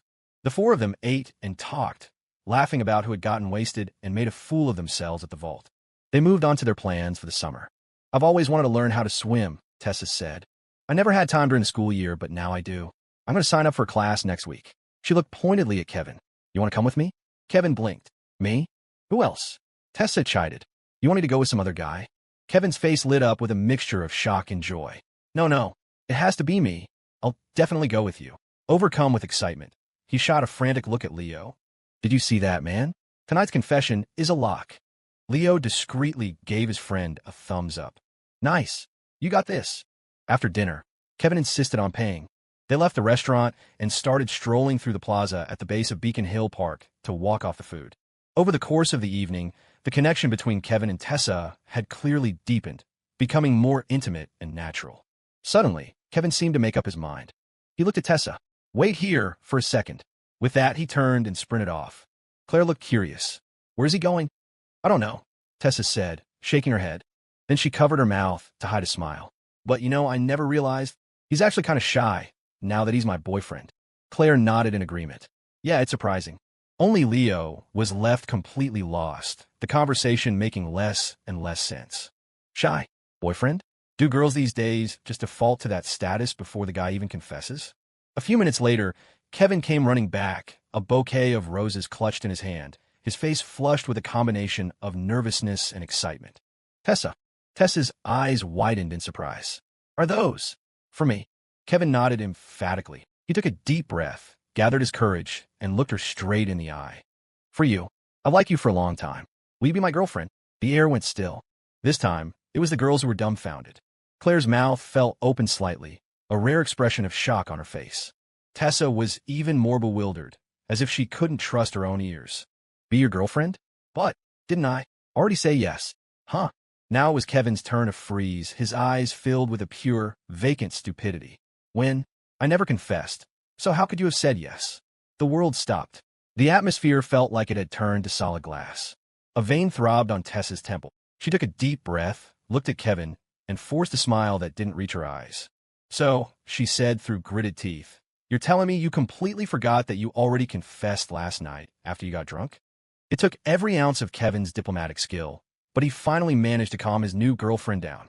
The price was the tender flesh of his waist, which was now a canvas of purple bruises after being gently massaged by her delicate fingers. Even so, as he sucked a sharp breath from the pain, Kevin couldn't stop grinning as he spoke to Leo. Well, whatever. It all worked out in the end, right? Who knew I was such a badass I could even score a confession while blacked out? Ouch. Laughing too hard sent a fresh spasm of pain through his side. They wandered around for a little while longer. They passed a street artist doing caricatures, and Kevin excitedly dragged Tessa over, wanting to get one done to commemorate their first official day as a couple. That left Leo and Claire alone, continuing their stroll through the park plaza to kill time. Thinking about Kevin getting chewed out by Tessa made them both laugh. That guy is unbelievable, Leo said, shaking his head. How can you get so drunk you forget confessing to a girl? He delivered the line with righteous indignation. Claire nodded slightly, offering her own calm, cool analysis. It all came back. First, Claire singing Norah Jones's Don't Know Why. Then, Leo singing the Wallflowers' One Headlight. The two of them, laughing as they played Liar's Dice, raising the stakes, setting the final wager. And then, the stunning moment the bet was paid. The kiss. His thoughts snapped back to the present. In that instant, the air seemed to crystallize. The world went silent. Leo's mind short-circuited. His brain felt like it was buzzing. A tiny, cartoon version of himself was standing in a barren wasteland, buffeted by hurricane-force winds as 1,000 alpacas stampeded past. Holy crap! How much did I drink last night? How did something like that happen? And how the hell could I have forgotten it? Claire's mind was short-circuiting too. Her own internal avatar had completely abandoned its cool, untouchable facade and was now writhing on the ground in a full-blown existential crisis, overcome with shame and mortification. What? Claire Sterling, what have you done? This is so embarrassing. The next second, they both snapped out of it. Their eyes met, two pairs of wide, stunned orbs staring at each other. Leo took a deep, steadying breath, forcing himself to remain calm. What was the penalty for me losing again? I forgot. Claire sucked in a sharp breath of her own, struggling to put on her usual mask of indifference. Oh, I forgot. A wave of simultaneous relief washed over them. Forgotten. Good, forgotten is good. But then they both looked up again, their eyes filled with suspicion and a hint of guilt. Did you really forget? Leo immediately straightened his back, his voice firm and decisive. I really forgot. Claire's expression was solemn. I really forgot, too.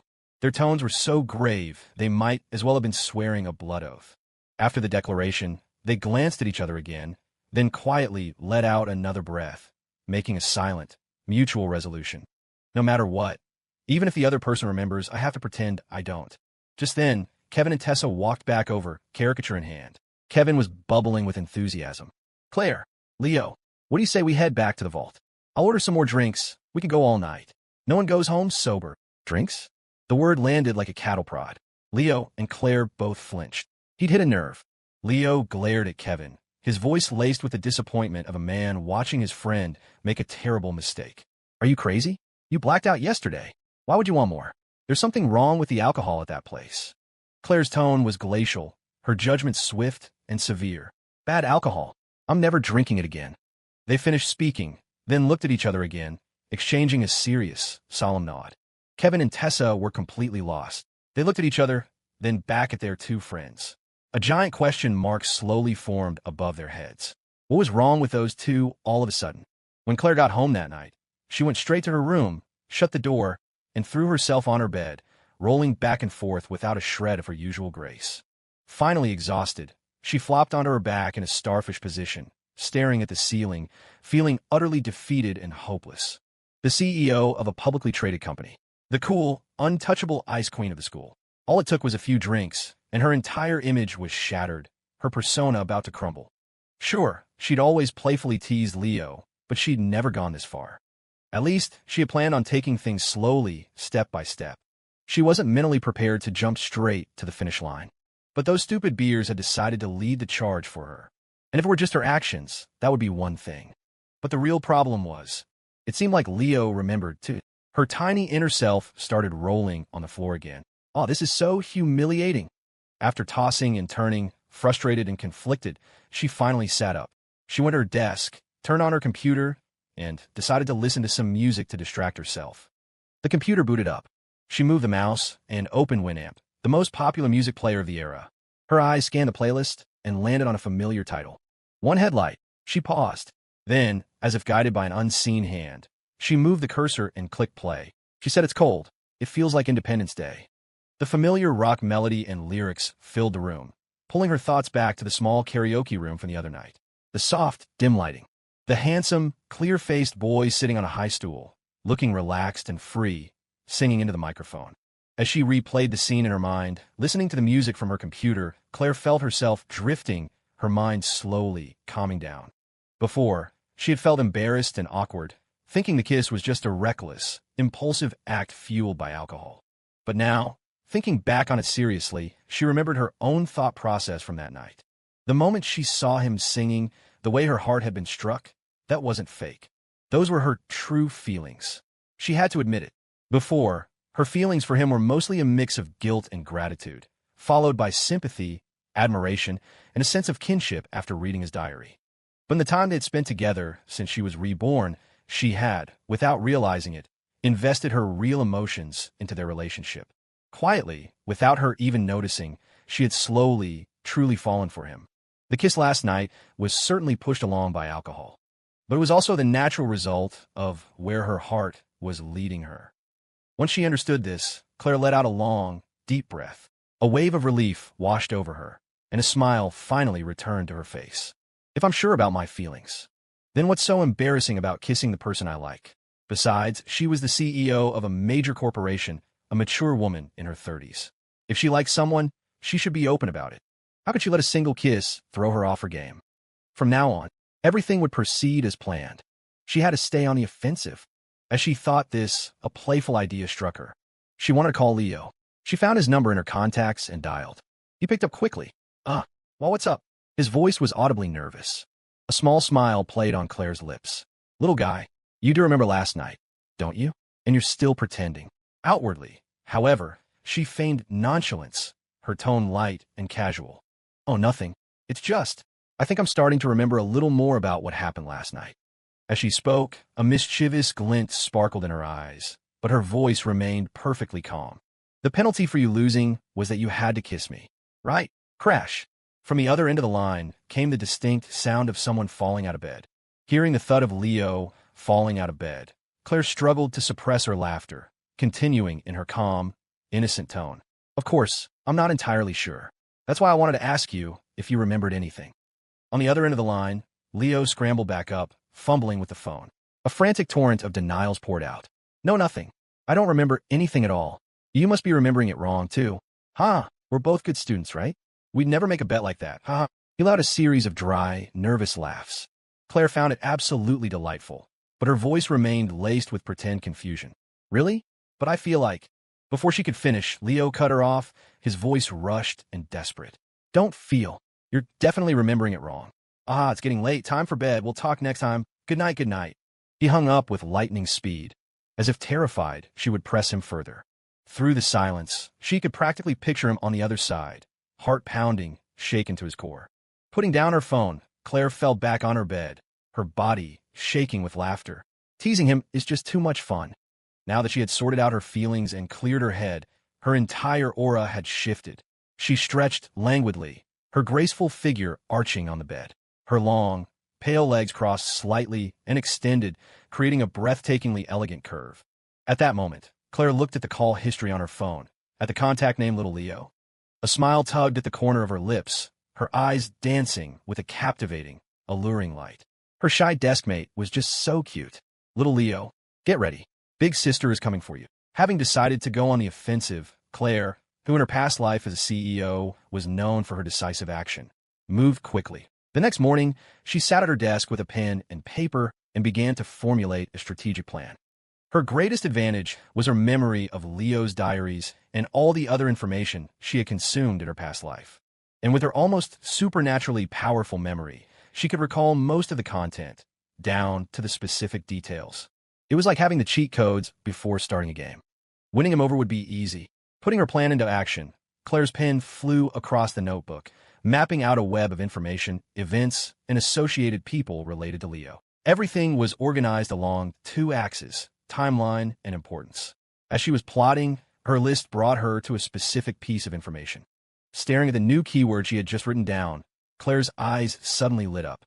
I've got it. The next day, Leo sat at his desk in a daze after breakfast, his mind still stuck on what had happened at the karaoke bar. Thinking back on it now, it still felt completely unreal. Claire Sterling had kissed him. What was going on? Leo wasn't arrogant enough to jump to conclusions. It wasn't that he was dense or oblivious. Since his rebirth, he had clearly felt that Claire's attitude toward him was completely different. There had been countless small, intimate, even borderline flirtatious interactions between them. If he were his 18-year-old self from his past life, he would have been completely hooked by now. But precisely because he was reborn and because he'd learned a hard lesson from his experience with Sarah Lynn, he was much more cautious. You could call it a psychological scar, once bitten, twice shy. Claire was certainly no manipulator like Sarah Lynn, but maybe she was just being nice, kind-hearted. After all, the idea that the Ice Queen of Northwood High would suddenly fall for him at first sight made no sense. He might be a reincarnator, but Claire wasn't. This wasn't some fantasy novel where they both came back. Who could even write something that ridiculous?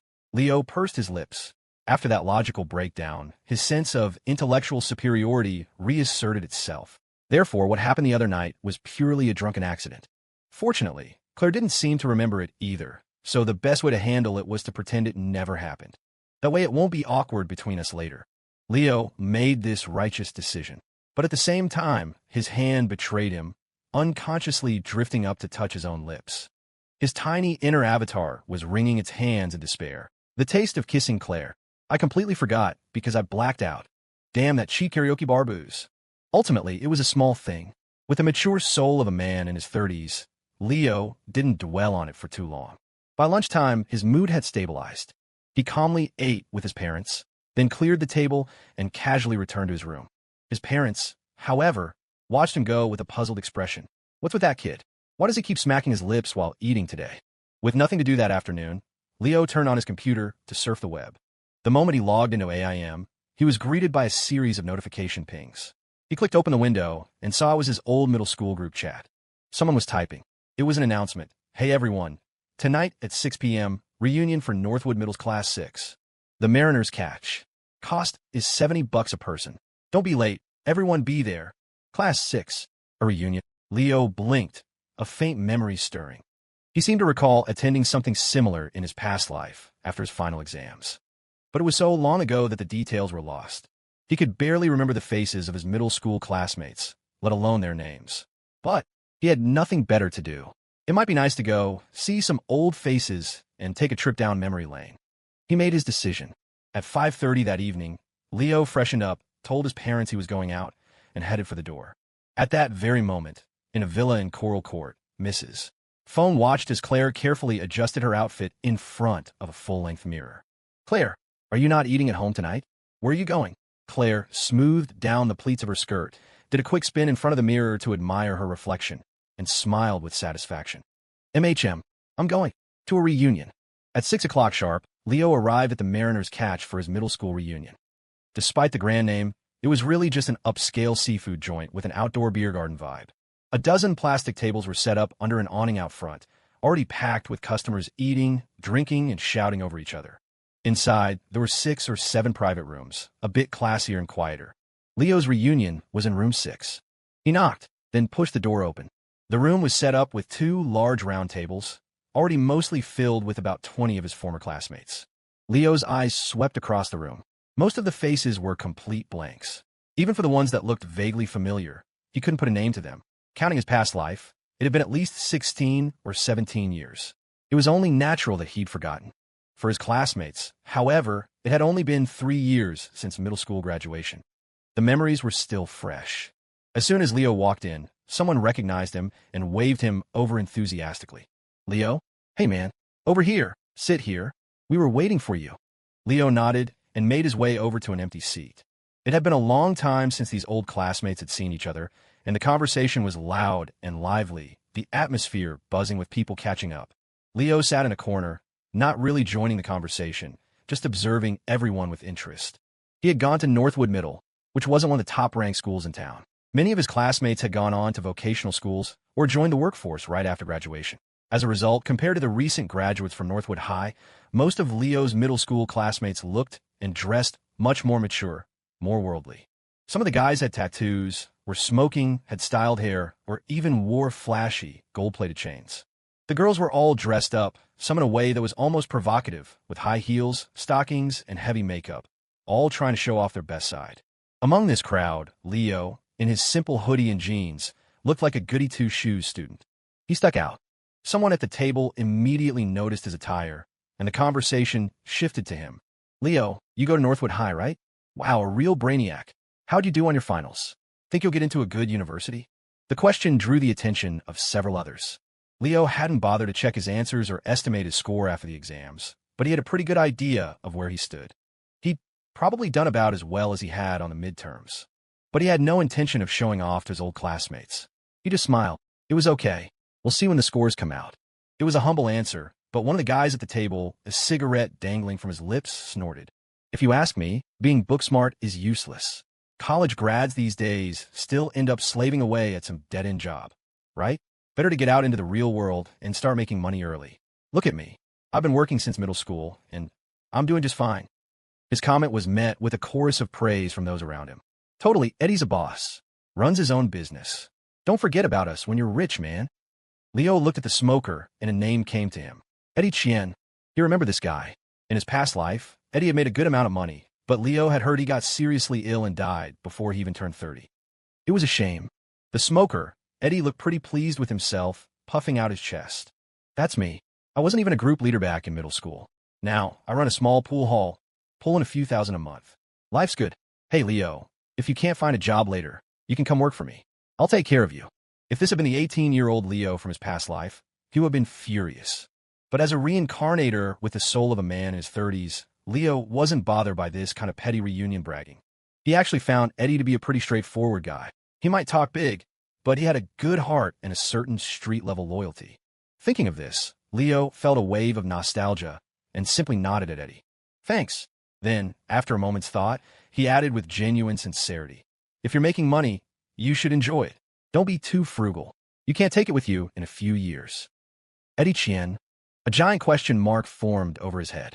He had no idea what Leo was talking about. What? What can I take with me? Where am I taking my money? Why do I suddenly feel a little freaked out? Just then, a girl at the table with heavy eyeshadow and bright lipstick turned to Leo, her tone teasing. Leo, you get a girlfriend in high school? You lose your virginity in those 3 years, or what? Leo was stunned. What kind of question was that? He looked at the girl and vaguely remembered her. Jessica Chun, he thought. She used to sit behind him in middle school and apparently had a crush on him, even confessing at one point. But he'd been a naive kid focused only on his studies and had turned her down. Who would have thought that he'd go on to become a pathetic simp for Sarah Lynn in high school? Leo sighed inwardly. He came back to the present and waved his hand with a smile. Nope, I don't get into relationships at school. We're all just normal friends, like the pure, platonic friendship he shared with his desk mate. Hearing this, Jessica Chun let out a snort of laughter. Oh, please, still talking about school relationships? You're not a kid anymore. Why are you still so naive? Others at the table joined in the laughter. Leo's a good student. He wouldn't know about this stuff. Besides, all the girls at Northwood High are four-eyed bookworms. None of them are pretty. They can't hold a candle to our class beauty. Jessica. Someone who remembered the old days had a sudden realization. Didn't Jessica used to have a crush on Leo? And he rejected her, right? Immediately, another troublemaker piped up.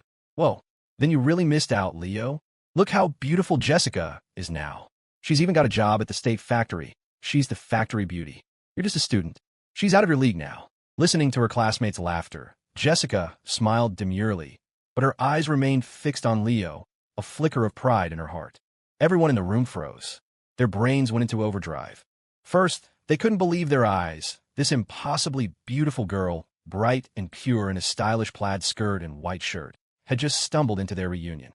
Now, they couldn't believe their ears. This absolute goddess knew Leo, the very guy they had just been teasing. And it seemed like their relationship was anything but ordinary. Leo was just as stunned. Wait, what is happening? He instinctively looked left and right, a million question marks swirling around his head. Was he hallucinating? Was this a middle school reunion or a high school reunion? Why was Claire here?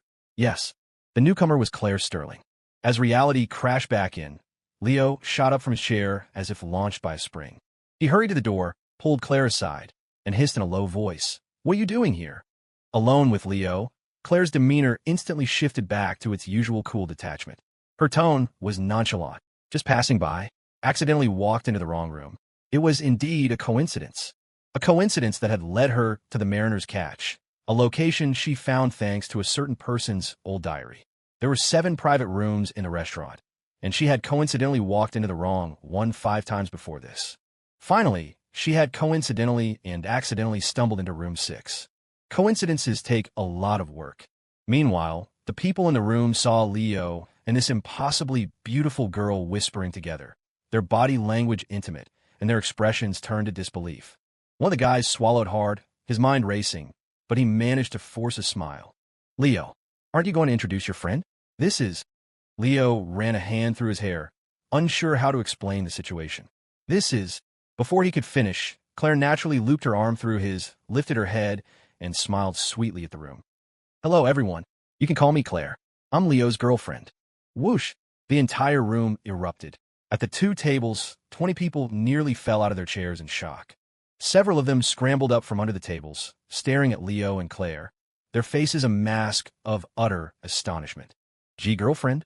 Leo was stunned, too. His tiny inner avatar was once again lost in a hurricane, as the stampede of 1,000 alpacas that had just passed by made a thunderous return. Holy crap, what is she pulling now? He quickly came to his senses and pulled Claire aside again, his voice a frantic whisper. What do you think you're doing? Claire switched back to Ice Queen mode in a split second, her tone calm and collected. I was at the door and heard them making fun of you. I'm just helping you save face. Just desk mates helping each other out. It's perfectly reasonable, right? Before Leo could respond, she had already turned back to face the room, her smile bright and open. You're all having a reunion, right? Is it okay if I join? How could anyone say no to a request from a girl like that? Instantly, the entire room of middle school classmates nodded vigorously, assuring her it was fine. Someone with quick wits immediately grabbed an extra chair and placed it next to Leo. Claire gracefully walked over and sat down, smiling at the helpful classmate. Thank you. The guy almost lost his soul. And no problem. Everyone sat back down, but the atmosphere at the table had completely changed. It was unnaturally quiet. Everyone was stealing glances at Leo and Claire, their eyes darting back and forth, their minds struggling to process the impossible. How did a guy like Leo land such a top-tier girlfriend? Eddie Chien, the brash pool hall owner, couldn't hold back any longer. Hey, gorgeous, how did you two meet? Claire smiled. Leo and I are high school classmates. We were desk mates. Jessica Chun couldn't resist chiming in. How did he get you? What she really wanted to ask was how Claire could possibly be interested in a guy like Leo. If she hadn't seen it with her own eyes, she wouldn't have believed a girl of this caliber even existed in a small town like Northwood. Her looks, her aura, her figure, all of it was perfect. She was like a movie star. She and ordinary people didn't belong in the same picture, weren't even on the same layer. Just by sitting there, without a trace of heavy makeup, she effortlessly outshone every other girl in the room, including Jessica herself. It filled Jessica with a helpless sense of defeat and jealousy. When she looked back at Leo next to Claire, her confusion only deepened. When she asked her question, everyone, even those at the other table, leaned in, straining to hear the answer. But Claire just laughed and shook her head. He didn't pursue me. I pursued him. Clatter. Someone's chopsticks and bowl fell to the floor. The entire room was stunned into silence once again.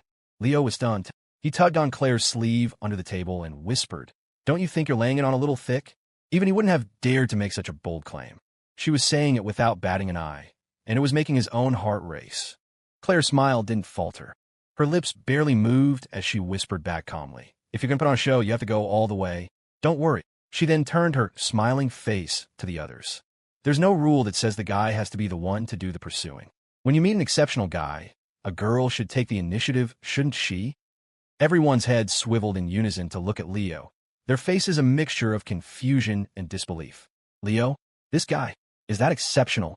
Claire's expression was natural. Of course he is. Leo is kind, brave, and honest. He's thoughtful and takes care of me. He gets good grades. He can sing. He's great at basketball. She rattled off a list of his virtues without a moment's hesitation, as if she were reading from a script. Everyone listened, dumbfounded. Their gazes toward Leo began to shift, now filled with shock and uncertainty. This old classmate of ours has been hiding his talents all this time. Leo himself was a little dazed. I have that many good qualities? How come I didn't know? Though he was slightly confused, seeing the stunned, dumbfounded expressions on his old classmates' faces.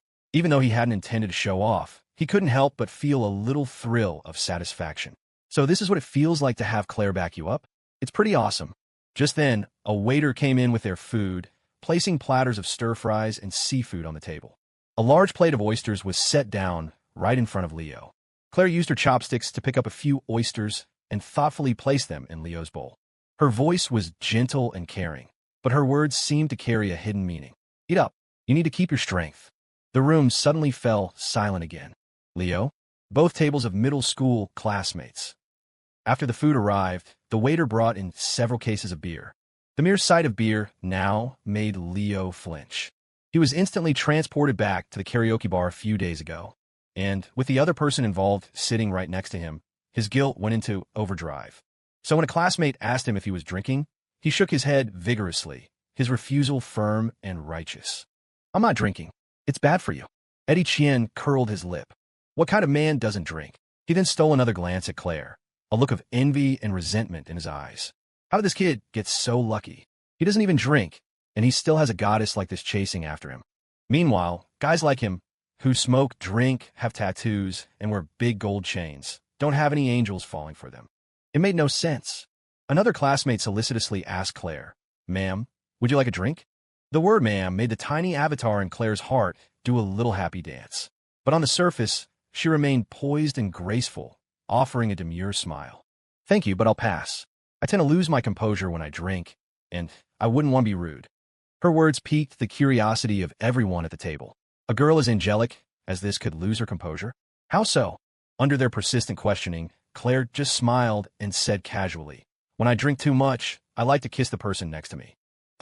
Leo, who had just taken a sip of soda, sprayed it all over the table. He broke into a fit of coughing. The classmates, who had been listening with rapt attention, were interrupted by the commotion and turned to him with annoyed looks. Leo, you okay? You can choke on soda. Leo frantically wiped up the mess in front of him. I'm fine. It was an accident. Claire thoughtfully handed him a napkin. Wipe that up. Leo took it, staring at Claire's completely unfazed expression. He couldn't tell if she had said that on purpose or if it was just a random comment. Either way, his scalp was tingling and he was sweating with guilt. Thanks. The classmates watched with admiration. What a great girlfriend. She takes such good care of him. Leo, you really hit the jackpot. They had no idea that in Claire's mind, her inner avatar was practically dying of laughter. That scared the little dummy half to death. Teasing him is the best. After they had eaten and drunk their fill, it was still early. Eddie Chien, the proud owner of the pool hall, suggested they all head over to his place to play a few games. He thumped his chest and gallantly offered to cover everyone's expenses for the night. They arrived at Eddie's pool hall. It wasn't a huge place. 3 storefronts with the walls knocked down, holding 6 or 7 pool tables and a couple of old arcade cabinets in the corner. It was a slow night, so the whole place was theirs. Leo and Claire found an empty table in the corner. Leo looked around and saw that the other classmates were already pairing off and starting games, paying them little attention. He breathed a small sigh of relief. Back in the restaurant, the atmosphere had been suffocating. 2 tables full of people, all staring at him and Claire throughout the entire meal. The way they looked at Claire was full of regret and heartbreak. The way they looked at him was like they were staring at a pile of cow dung. He came back to himself and turned to look at Claire. Sometime during his reverie, she had grabbed a cue stick and was now standing elegantly by the table, casually observing her surroundings. Her usual cool, detached aura had returned. Yeah, this is the Claire I'm used to, he thought. Back at the restaurant, when she had been defending him, pretending to be his girlfriend, it had been a thrill. He had felt a rush, but also been terrifying. It felt like he had fallen into some kind of trap, like he was about to be devoured by a 9-tailed fox. Noticing his gaze, Claire raised an eyebrow and gestured with a cue stick. Want to play? Leo was curious. Do you know how? Claire's expression was calm and composed. No. Leo broke into a grin. Finally, something the great Claire Sterling isn't good at. Usually she seemed to be perfect at everything, so much so that it was intimidating. But thinking about it, she was still just a high school graduate. A dedicated student like her probably hadn't spent much time playing games like pool. A sudden burst of energy filled him. I'll teach you. In his past life, Leo had spent a lot of time in pool halls during college and would still play on weekends after he started working. He wasn't a pro, but he was decent enough. Teaching a complete beginner like Claire would be a piece of cake. After racking the balls, Leo eagerly brought his cue over to her. All right, let me show you how it's done. He got into position, bent low over the table, formed a bridge with his hand, aimed, pulled the cue back, and then shot it forward in one smooth, fluid motion. Crack! The cue ball shot forward like a cannonball, smashing into the triangle of balls and sending them scattering across the table. Leo nodded, satisfied. He looked up at Claire. See how it's done? Claire shook her head quickly, her reply concise. No. Leo scratched his head. Okay, let me show you again. I'll go slower this time. Watch closely. He retrieved the cue ball, placed it back on the spot, and got into his stance again, preparing to lean over. But before he could take the shot, a delicate, pale hand gently pressed down on his cue stick. Leo looked up, confused. Claire's expression was as serene as ever. Teaching like this isn't very intuitive. Not intuitive? Leo was about to scratch his head again. He didn't have much experience teaching people how to play pool. Then how should I teach you? Before he could finish, Claire took hold of his cue stick and lifted it up. Before he could react, she took a step forward, naturally closing the space between them. She turned her body slightly, bringing his arm, still holding the cue, back down and in so that it wrapped perfectly around her own slender waist. The entire sequence was as smooth as flowing water. In that moment, her body was pressed almost completely against his. Finally, her 2 long, slender hands came to rest gently on top of his own hands, which were still gripping the cue. It was the most intimate, most suggestive teaching posture imaginable. Her voice was perfectly casual. Teach me like this. At that exact moment, the other classmates, either intentionally or by chance, glanced over in their direction. And that is what they saw. Suddenly, the noisy, bustling pool hall fell deathly silent. An indescribable atmosphere of horrified despair began to brew. The silence in the pool hall was even more profound than it had been in the restaurant. Leo's middle school classmates had just barely managed to rebuild their shattered psyches. Before, just hearing Claire affectionately call him Leo had been enough to make them want to take his place by any means necessary. Seeing her thoughtfully serve him food had made their eyes burn green with envy. They had managed to suppress their murderous jealousy only by chanting, "Thou shalt not covet thy friend's wife," and "Murder is illegal 100 times. But now, here at Eddie's pool hall, the happy couple was engaged in a one-on-one pool lesson. A hands-on, full-body contact lesson. Nearly every guy in the room felt his vision go red, their hearts filled with a grief so profound it bordered on madness. Seriously, what has this scumbag done to deserve this? Meanwhile, with the warm, soft, fragrant girl in his arms, Leo's mind was also a complete blank. As Claire's gentle body pressed against his, her slender, elegant back making soft contact with his chest, he could almost feel the subtle heat of her body through his thin shirt and the faint, sweet scent that clung to her. Leo's tiny inner avatar was instantly petrified, turned to stone. This is an option. It took a monumental effort to calm his racing heart. Leo swallowed hard. Is this really an appropriate way to teach? From in front of him, Claire's voice came, as calm and steady as ever. It is. Hands-on teaching is the easiest way to learn. She didn't know that, from an angle Leo couldn't see. The corners of her mouth were turned up in a triumphant smirk, her inner avatar striking a proud, hands-on hips pose. Nice one, Claire. You're a genius. But on the surface, her tone was righteous and pure.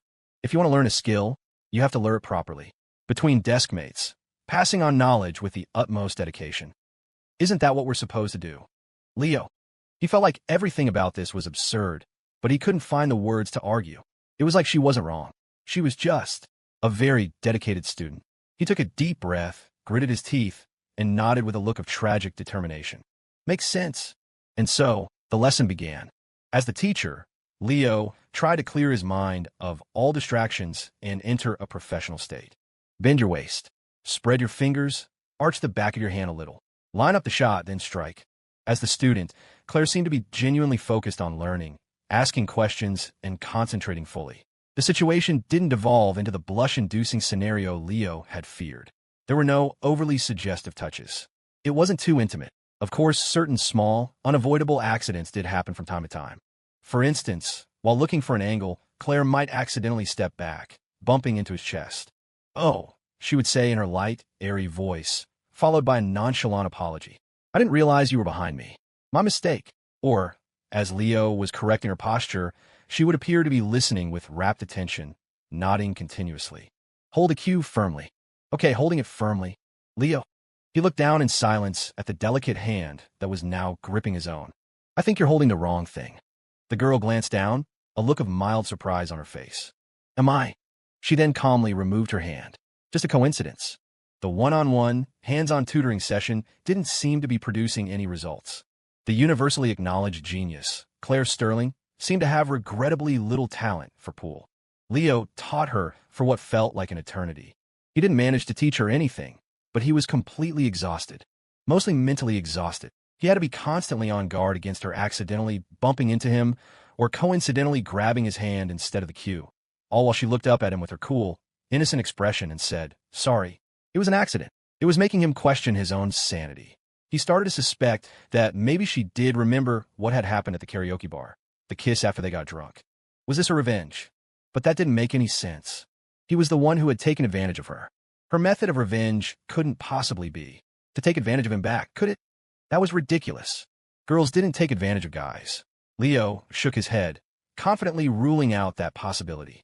While Leo and Claire's lesson wasn't yielding any fruit, the other classmates were watching, their jealousy burning so hot it was practically producing smoke. Eddie Chien, the owner, couldn't take it anymore. He considered himself a loyal friend, even offering to help his old classmate find a girlfriend. But classmate could eat well, he couldn't eat this well. He grabbed a cue and stomped over, slapping the edge of the table. "Leo, let's play a game." The attention of the entire room shifted to them. When it came to pool, Eddie had been playing for 7 or 8 years and frequently played against skilled players in his own hall, sometimes even hustling for extra cash. He was leagues better than anyone else there. Leo knew he was probably no match for him, but he had been challenged. He couldn't back down before the game even started. He was about to nod and accept when a clear, pleasant voice cut him off. "I'll play." He looked up, stunned, to see that Claire had already picked up a cue stick and stepped forward, her expression calm and composed. "I'll play for him." The room erupted in murmurs. Jessica Chun, who had been sulking in a corner, allowed a laugh. "You'll play for him? He's not even a match for Eddie. You're a beginner who's been taught for half an hour by that hack, and you think you could take on a pro?" Claire reached up and casually tied her hair back into a neat ponytail, her expression unruffled. "Let's give it a try." Eddie looked at Claire, thinking that the chance to play against such a beauty was a rare opportunity. He nodded agreeably. "Fine, you can break." And so, under the watchful eyes of everyone in the room, Claire walked gracefully to the table, cue in hand. She looked at the racquetballs and took a light breath.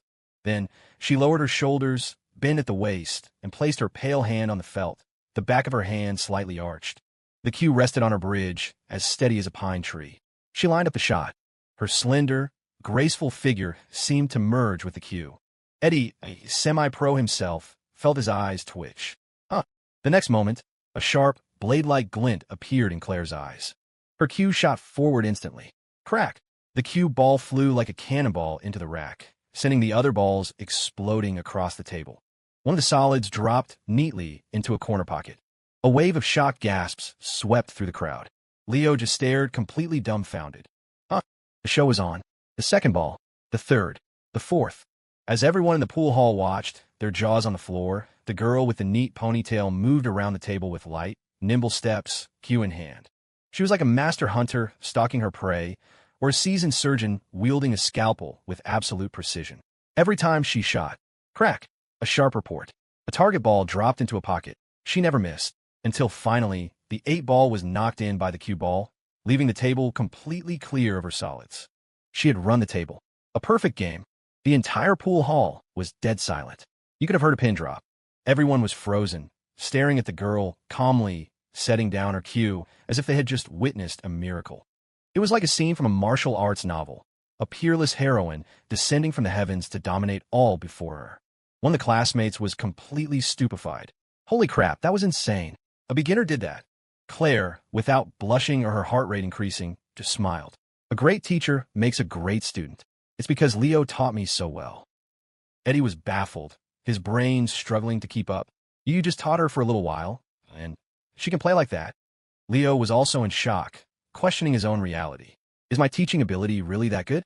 Claire raised an eyebrow and corrected him. "It wasn't just any teaching. It was one-on-one, hands-on teaching that gets this kind of result." She turned her head to look at Leo, her expression perfectly composed. "Makes sense, right?" Leo had 10,000 question marks floating over his head. How? What did that make sense? Under the stunned and admiring gazes of the crowd, a small smile played on Claire's lips, but her demeanor remained serene. In her past life, the CEO of a major South Province corporation had few hobbies, but pool and snooker were among them. She had studied under a world-class professional player and was as close as sisters with the country's Queen of Nine Ball. Her skills were not professional, but they were not far off. They called her the billiards princess of the southern business world. And now, she had made her grand entrance. That night's reunion was destined to leave a deep impression on everyone who attended, all thanks to a certain couple. As for the pretend couple themselves, after the party broke up, Leo and Claire walked slowly along the riverwalk. He had to walk her home. At first, Leo found it strange. "Where's your family's Maybach? Didn't you say Mr. Joe was better? He drove us back from the karaoke bar." Claire didn't even blink.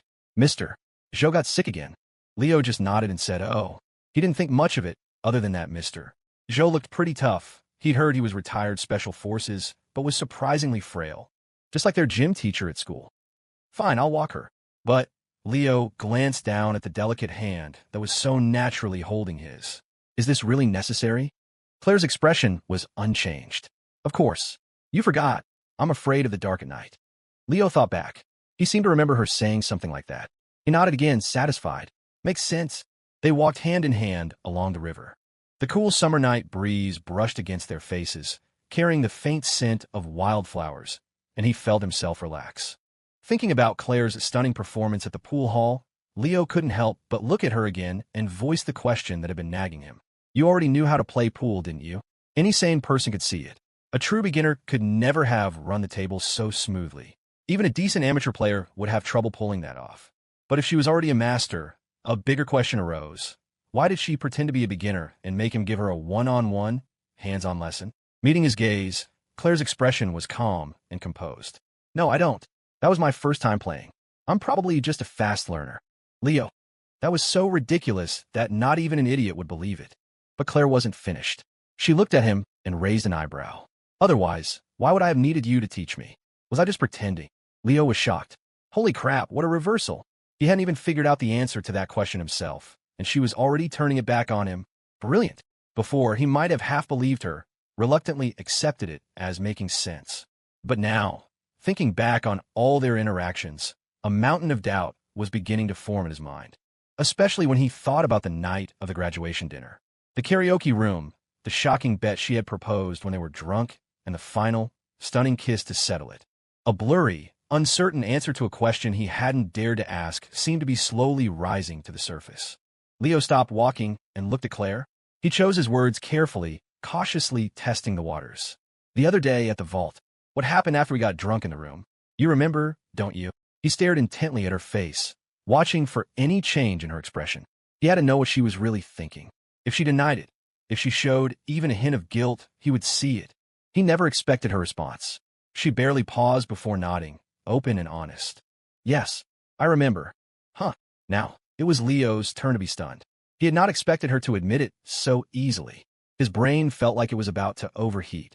He collected himself and pressed on, unwilling to give up. You're sure you remember what we did that night? Claire's expression was serene, her answer immediate. You lost at Liar's Dice, and you kissed me. Leo. He was so shocked he almost jumped out of his skin.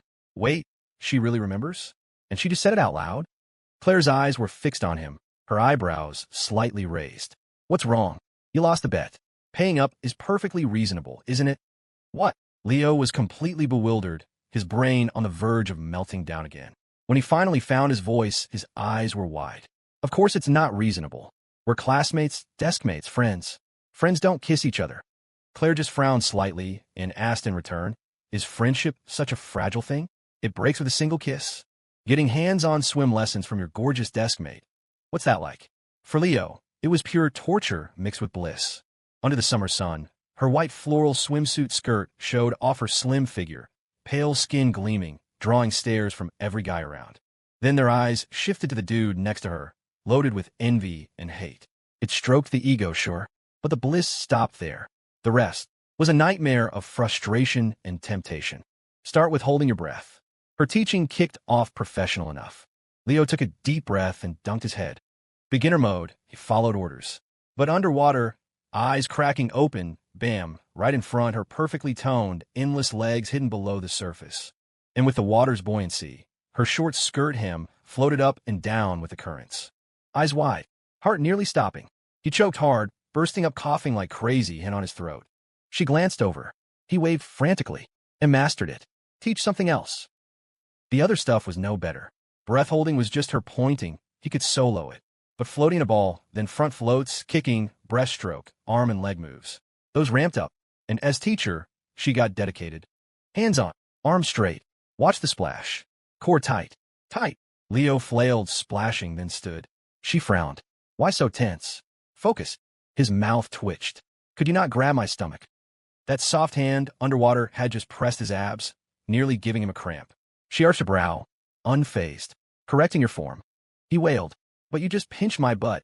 Cool as ever. Did I? Oops, hand slipped. Leo.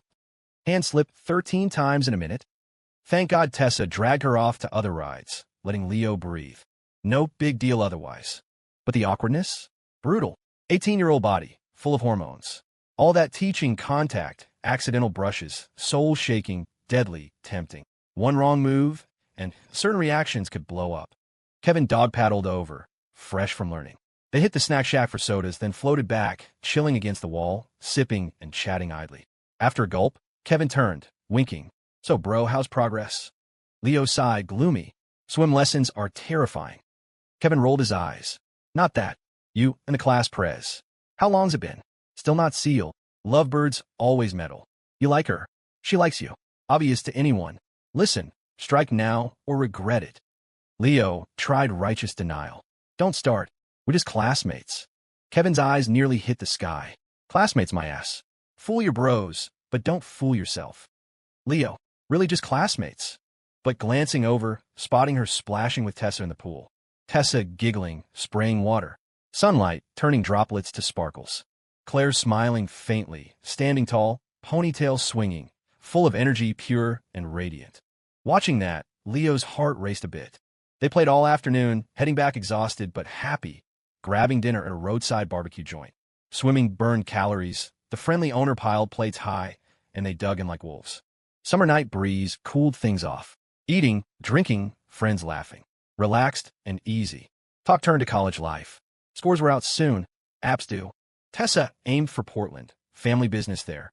Kevin, as he'd told Leo, applied to schools nearby, staying close to his girl. When asked, Leo thought, probably Berkeley. My estimated scores might hit Ivy levels, but not for my top major. Berkeley's booming, ranks right below the big two, not far off. Plus, it's where I studied, worked, lived last time around, familiar, close to home. Parents here, no far travels. Last life, work swallowed family time. This one, he make up for it. Class prez, you're Ivy bound, right? Kevin eyed Claire, impressed. Tessa nodded. Claire's scores? Probably county or city valedictorian, Harvard or Yale, easy. Leo glanced at his desk mate. Last life, she'd gone to Harvard. This one probably same, but the thought left him oddly empty. Key and lock, door pushed open. Stepping inside felt warm and cozy after the chill. Leo sighed in relief, kicking off his soaked sneakers for slippers, calling back to his desk, mate trailing in. Come on in. Make yourself at home. Claire, equally drenched, followed calmly. Thanks for having me. But scanning the room's setup, her lips curved unnoticed behind him. Leo missed it, rummaging in the entry cabinet, chatting. Take off your shoes. I'll grab you some ladies. Weird, where are the guests' slippers? Mom usually handled this stuff. He couldn't find them. Check the bottom right cabinet. Her voice chimed pleasant. Leo blinked, reached, and there they were. A massive question mark floated over his head. Turning, question mark. She shrugged casually. Just a guess. Slippers usually go in corners. He half believed it. Huh, yeah. Weird vibe, but what else? She hadn't been here before. Handing over the slippers. Claire slipped off her shoes, sliding into the plain pink plastic ones on her pale feet. Oddly cute. He had her sit on the living room couch, grabbed a towel from the bathroom, handing it over. Dry your hair. Don't catch a cold. Claire nodded. Natural. Thanks. She towel-dried her damp hair somewhat, but her clothes were soaked. Today's light dress clung transparently, hinting at outlines underneath, tempting. But Leo frowned, not at that. He saw her shivering subtly under the wet fabric. Even with her calm face, he knew the rain run had chilled her. Can't have that. Deciding, take a hot shower first. That dress is drenched. I'll find you dry clothes. Claire paused, starting. No need to, but he was already heading to his room. Hit the bathroom. I'll grab a fresh towel. Tone firm, no arguments. Watching his back, Claire's eyes softened. The Ice Queen desk mate, full of schemes around her little desk mate. But this storm? Unplanned, sitting soaked, she'd hidden the chill, not wanting him worried. But he'd noticed. Towel in hand, recalling his commanding words, her smile grew. Little dummy, got some man in you after all. Keep that up, and your big sister might fall hard. From the bedroom, rummaging noises, Leo's embarrassed voice. Hang on, looking for a new towel. Mumbling, swear we had extras. Claire arched a brow, casual. Try the closet's bottom left drawer. His puzzled huh. Then rustling. Sudden silence, like he froze. Even from the living room, question marks radiated out. Moments later, he emerged, fresh towel in hand, staring like she'd grown horns. Meeting his eyes, she stayed cool. Towels usually go there. Lucky guess. Leo. Some luck. Shower stopped. Bathroom door opened. Footsteps neared. On his bed, Leo looked up as fresh-showered Claire pushed in. Hair damp, loose over shoulders, adding a fresh allure. Mom's clothes didn't fit, so he'd given her his clean tee and shorts. On her, the oversized white cotton tee draped to her thighs, hiding most of the loose shorts, leaving long, smooth legs bare, feet on the floor. Standing there, she spun gracefully, hands out, then eyed him brow raised. Fit okay. Leo's throat bobbed, swallowing hard, playing cool. Why, yeah, perfect, but his heart hammered. Blamed the post-shower glow, steam lingering, in his boyfriend-style loungers. Lethal charm axed. Even angels would ditch heaven. But hearing him, she frowned, glancing down. Your stuff's too big. Tugging the tee-hem back, casually. That pull instantly outlined her curves, breathtaking. Leo's brain exploded. Stunned. She looked up. What? He forced calm. And nothing. She noted his face, flat. But you're bleeding from the nose. Huh? He froze, then panicked, scrambling for tissues. Before he found any, she handed one over. Here. He grabbed, wadding it up his nose. Thanks. Look at that. He still thanks me. Claire's face stayed neutral, but inside, her mini-self nearly passed out laughing. Done for. Little Leo's too adorable. Want to tease him more? Claire held back on the teasing. Mostly worried the 18-year-old couldn't handle it. Nosebleed nonstop, he'd pass out from blood loss. She turned, hands behind back, wandering his room casually, checking the neat desk, the closet, glancing at the bed, made military tight. Brow raised, she commented. Pretty clean. Leo puffed up, righteous. Of course. I'm always tidy. Truth.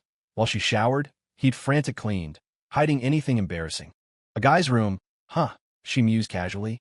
No hidden stuff? His eyelid twitched, chest out. Nope, I'm not that kind of guy. Mid-sentence, she pulled a magazine from the bookshelf corner. Cover, sexy blonde, bold title, Playboy. Tilting her head, what was that? Leo bolted up, snatching it, binning it. Kevin's. You left it last time? Accident. No more, huh? Mid-laugh, she fished another from under the desk. Different style, exotic beauty, sultry. Maxim. Guilty chuckle died. Snatching again, binning. Kevin visited twice. Next second, third mag in her slender fingers, dangling. Third visit. Whoosh, binned. He babbled. Dad? Soon, the bin overflowed like a mountain. Facing her calm gaze, he petrified. Wait. Huh? Holy shit. Claire Sterling turning FBI raid? Spot on every time. Noting his ghost-scene stare, she nodded coolly. Coincidence. Just flipped and found them. Leo, questions exploding. That precise by chance. Unfazed, what else? I've never been here. More than been. Lived here. Slept in his bed, under the same covers. But Claire couldn't say that. He'd never believe. Her desk mate wasn't reborn. Dropping the joke, hands behind, she scanned nostalgically. Last life, she knew this room inside out. Bookshelf contents. Wall awards from elementary middle. Collected posters. Reborn 16 years back. Everything matched the future. Time frozen. To him, her first visit. To her, time travel reunion. Fascinating. Wistful. Like faded photos revived vivid. Touching bookshelf, real, no dream. Smile, tug her lips. Pulling gaze back, spotting yellow drafts in third shelf gap. Surprised. Her memory sharp. Knew his diaries by heart. Room details too. But these papers? No recall. Like spot the difference game. One tweak stands out. Curious, she reached. Leo glanced, noticing. At first, whatever, embarrassing stuff already out in the bin. He was rubble. She couldn't wreck more. Flip away. His worst secrets? Mags and novels about a teen's struggling grades, uplift tales. How bad? Wait, drafts? Oh, high school scribbles just. Memory, alarm blared. Recalling content, face drained. Holy shit. Bolting up, yelling. Wait. Don't look. Too late. Delicate fingers pulled the yellowed pages. Leo lunged. Don't. But she unfolded, eyes landing with his. Pages crammed, no space, boy's handwriting everywhere. Identical words. Claire, Sterling. Claire, Sterling, Claire, Sterling, Claire, Sterling. Dense, swirling, poetic, aching. Air froze. Scene lock. She lifted her head slowly, eyeing the petrified him, tilting. Reborn once. 30-something soul. Seen storms. Unflinching before avalanches. Until she pulled those yellow drafts, crammed with her name. Dead memories attacked smugly. Staring at Claire Sterling, it flooded back. His work. Last life, he'd simped for Sarah Lynn years. But first, desk mates with the Ice Queen beauty close by daily. Teen hormones stirred. Crush inevitable. But she shone too bright. No daring blasphemy. Even desk mate, no crossing lines. He tried scripting chats, building courage. Always fizzled. Stifled alone. But couldn't hold. Pen to paper. Late nights, homeward drafting, mind wandering, output shifted. Snapping back, shocked. Page full of her name. Blushing alone, glancing around guilty like caught thieving. Hidden shelf gap, relieved. Secrets safe, forever. Who knew, across time, this life's rainy summer night. Discovered. By her. Room silent, eerie. Leo's mini-self sculpted stone, wind-tossed, stampede of regrets. Cracked wide. Toes curling mansion deep. Teens crush. Normal fantasies? Reasonable private. Years later, fond chuckle. Problem caught. Red-handed. Hard at 180, swallow hard, calm attempt. Uh, Kevin wrote that. Believe me. Brow arch cool. One sound, surrender. Fine mine. But practice writing. Your name for calligraphy. Desk mates, reasonable. Righteous, sneaking peeks at her face. Unbeknownst, Claire's mini-self nearly died laughing. Haha, too funny. Secret busted? Crushing on big sis? Just say it. She might say yes. Surface cool, nodding. Reasonable. Before relief. Eyes on paper, dangling. Nice handwriting. Mine now. Leo. What? Mind roaring. Blacker than black history. Seen already, he wanted ash. Gazing at her hand, pleading. Don't keep. I'll gift something else. Unmoved. Keeping. Gifts too. Greedy much. Teeth grinding, idea flash, point window. Look. Head unmoving, idiot stare. No. Leo. Distraction fail. Rage rising direct. Gimme. Lunge for paper. She predicted, sidestepped gracefully. Turning, silence, grumbled. Nice dodge. Nod modest, proud. Thanks. Undeterred. Lunge again, she evaded. Room small, turned eagle chicken chase. Is friendship really that fragile? One kiss and it shatters. The words came out in the calmest tone imaginable, but they hit like a bomb going off. Leo couldn't stop momentum, tumbling atop. Her soft form pinned beneath. Deja vu. Like the vault room. A position swapped. Her long legs pressed his sides, skin hot, elastic feel breathtaking. One hand by her face on bed. Other aimed paper, but grave error. Instant. Both froze. Palm fell heart-stopping softness. Leo's brain blanked explosive. 2 lives, reborn vet, weathered storms, never dreamed this. Stiff, gaze inching down, hoping against hope, maybe wrong? Not exactly. That spot, but eyes confirmed. Right hand guilty on deadliest place. Last hope shattered. Mind, holy shit. Done. Claire froze too, following his gaze down, seeing his hand there, feeling palm heat. Cheeks flushed crimson. Air solid, room vibe heating, turning steamy intimate. Pose frozen, staring dumbly. Claire's mind blanked. Last life CEO, decisiveness useless. Control shattered by accident. Shame surged, spreading, body softening, strength gone. Leo dared not twitch, even retract sin hand. Move? Storm incoming. Hard swallow, iron below, tentative. If I turn myself in now. How many years? Words broke, awkward freeze. Claire's shy panic eased. His quaking, sweaty look, gasping funny. Heart stirred, blurting. How's the feel? Huh? He blanked. Reacting, yanked hand to bed. And nothing. Nothing. Brow up, pressing. Soft. Near fatal. Holy shit, entrapment? Don't answer. Alarms blaring, shaky. I don't know. To her, shy. Boldness rising tease. Try again. Head shaking rattle. No thanks. Try. No, no. Pinch. Stun recoil scrambling off. But quick, her hand grab collar, yanking back down. Press close, body's half glued. Faces inches, her breath warm, sweet. Eyes narrowed, lips curved, fox-like charm, dangerous smile. Take advantage and run. Coincidentally, footsteps neared outside. Familiar mom's voice. Leo back. 2 shoes, who, Kevin? Panic. Claire's face shifted. Before separating, creak, door opened. Susan Wallace entered, starting nag. You should have said if bringing a friend. Lifted head, saw bed scene, boy atop girl, intimate freeze. Air refroze. Susan stiffened. Ian's passed. Finally, she coughed, muttering. Forgot glasses. Getting old, vision blurry, can't see a thing. Mumbling, she backed out, closing door. Leo, question mark. Claire, question mark. Snapping, he tumbled off, bolting doorward. Mom, let me explain. Dinner table, after explanations, Robert and Susan got it. Oh, like that. Claire beside Leo, polite and sweet-facing parents, blushing shy. Yeah, thanks to Leo for bringing me. Sorry for the hassle. Robert waved off. No hassle. Classmates, desk mates, help each other, right? Eyes darting between her and son, beaming. Susan piled food. Eat up, Claire. Like home, no holding back.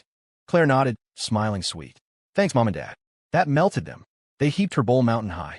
Leo, ignored, eyed empty bowl versus hers, protesting. Hey, me too.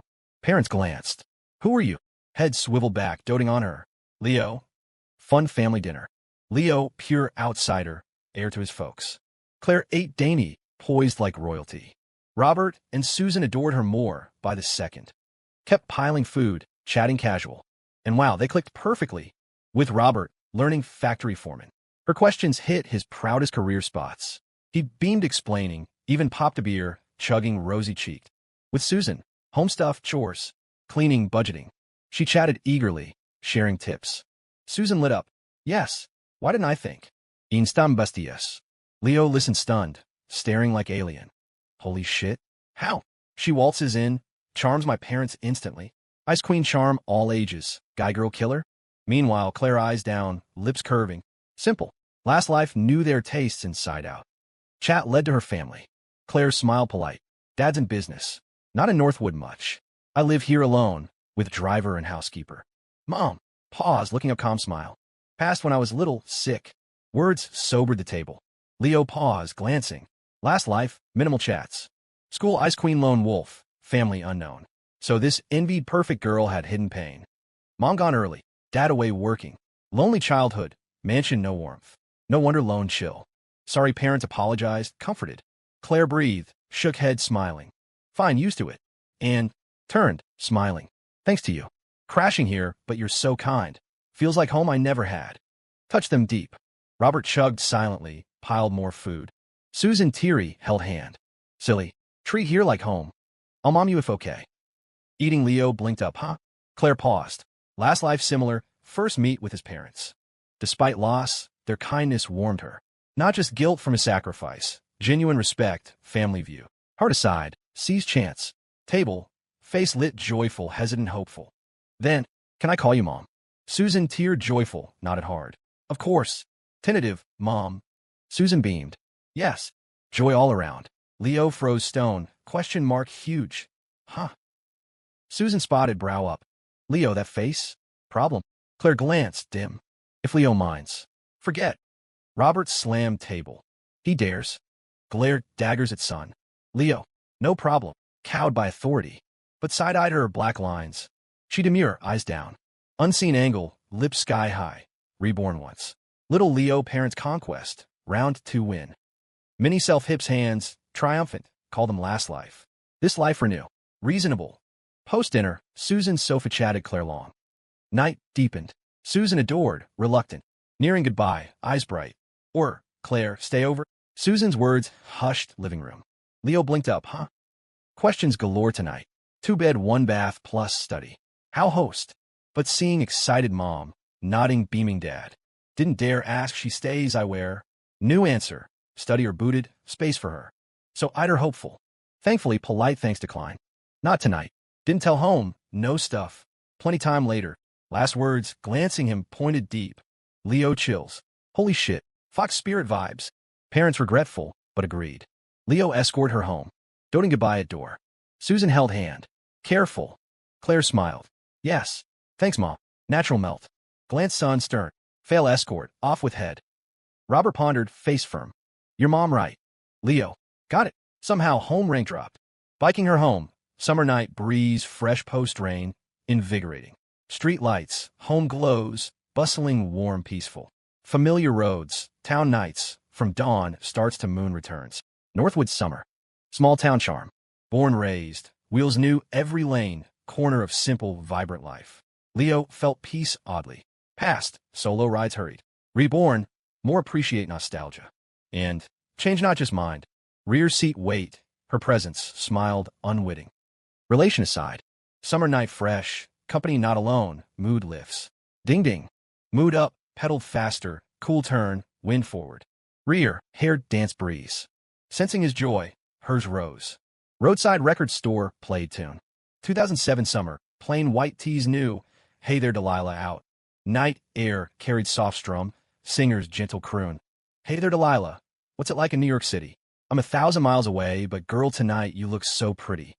Romantic ache, but her ears shifted warm. Read your journal, this street so known. Now with me in frame, glad back in time. Rear girl I boy ahead, gaze soft warm. Long time no see. Biked into Coral Court. At Villa Gate, turning leave, she called. Leo. He turned. Doorstep her, eyes shining. Thanks. Scratched head. No prob, deskmates help. Plus, mom kill otherwise. Broke her cool facade, chuckle escape. Street lamp, soft yellow, lit her beauty. Laugh stunned him. Snapping, awkward, scratch, spotted Maybach. Right. Mister. Joe. Better. Laugh gone cool. Oh. Still sick. Not yet. So, trouble you longer. Just then, middle-aged Joe strolled humming relaxed. Miss Sterling, thoughtful lately. Gate paid leave, rest up. Next second, turned corner, heard gate chat. Mr. Joe. Pupil shook, back to original path. Should be under car. Not here. Leo nodded unaware, hesitated, eyed her. Scores soon. Apps decided where. Paused, not direct. Eyes on him flickering cryptic. Where you want me? Stunned, casual. Your scores, Harvard or Yale no prob. Objectively, Yale better for humanities. Words out. Heart ached, empty, dull. Brow up. Objectively, this year, Northwood high shown in finals. Senior class 2, Tessa 1480 SAT, solid for first tier, applied Portland Tech. Kevin 1320, not elite, but options. Filled all for Portland schools, Nears girl. Mr. Harrison, homeroom teacher, iron face, got scores, face bloomed chrysanthemum. But seeing top 2 skipped Ivies for Berkeley, face greened. Called frantic, pleading. Answers similar. Claire calm. Best fits best. Leo simple. What she said. Online AM with her, couldn't help. You picked Berkeley cause what I said. Casual cool, no. Fits me too. Coincidence. Light message, then, had dream, already went Ivy. Diner. Kevin slammed table. Coincidence my ass. You skip Ivies for Berkeley, she follows. For you, bro. Leo thought, nodded. Yeah. Kevin ranted, foaming. Bro, if you still call coincidence, I'll fight. Huh? Stunned, eyes wide incredulous. W what? Leo serious. Yeah, not chance. She chose Berkeley part cause me. 2 timelines, last she IV. This changed. Biggest variable, reborn him. Plus past months, close. Anyone sees her feelings. Kevin beamed. Hell yeah. Finally get it. Know her feelings strike, take her. But Leo paused, shook. Can't. Why not? Smoothie shop, Tessa eyes wide, disbelief. You skip Ivies, he too both Berkeley. Even Blockhead gets it. Claire, sipped elegant, smiled. Not Blockhead. Knows. Tessa puzzled. Then confess. Or you to him, girl chase guy. Thin veil. Shake. Neither fits. Remember Sarah Lynn. Tessa paused, got it. You mean? Claire hummed, eyes flickering insight. True effort. No return. Once burned, cautious. Fears hurt again. Not Sarah. Leo shook, serious. Her feelings came sudden. Yes. Last life, 3 years classmates, flat. This, sudden unexplained warmth, doubt natural. If true 18, he'd jump joyful. But 30-something soul, thinks deeper, calm rational. Her feelings clear. But without why, maybe whim, initial spark. Rush together. He wins big dating beauty. For her, hasty maybe bad. Kevin jaw dropped. So bro next? Leo eyes narrowed, steady. Nothing. Wait. Wait. Tessa fogged. For what? Claire set cup, poised confident, lips curved. No need confess. Slow boil frog. Habit like this vibe, bit by bit find his feelings. When realizes, hooked. Mini self-strategist fan, little Leo. Escape my palm. Leo assured. No confess. Let her find her feelings. Then, she'll no choice. Mini self, tea-sipping poised, little beauty. Reborn steadfast, you think you pinch me. Teens confident, truth seen, win assured. Ready long game. End, listeners questioned. Tessa to Claire, curious. All how hook him. You? How much like him?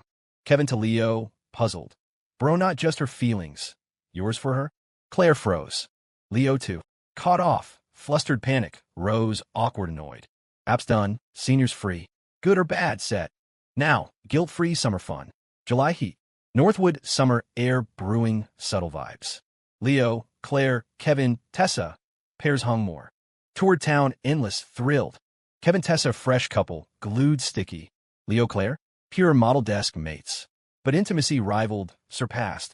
2 reborns, unaware mutual. 30-something bachelor soul. 30-something cool single boss soul. Both think outplay little desk, mates / beauty. Confident setup game. One slow, seep silent. One block counter. No plans, sure win herself. This war. Night. He scrawled, journal bold.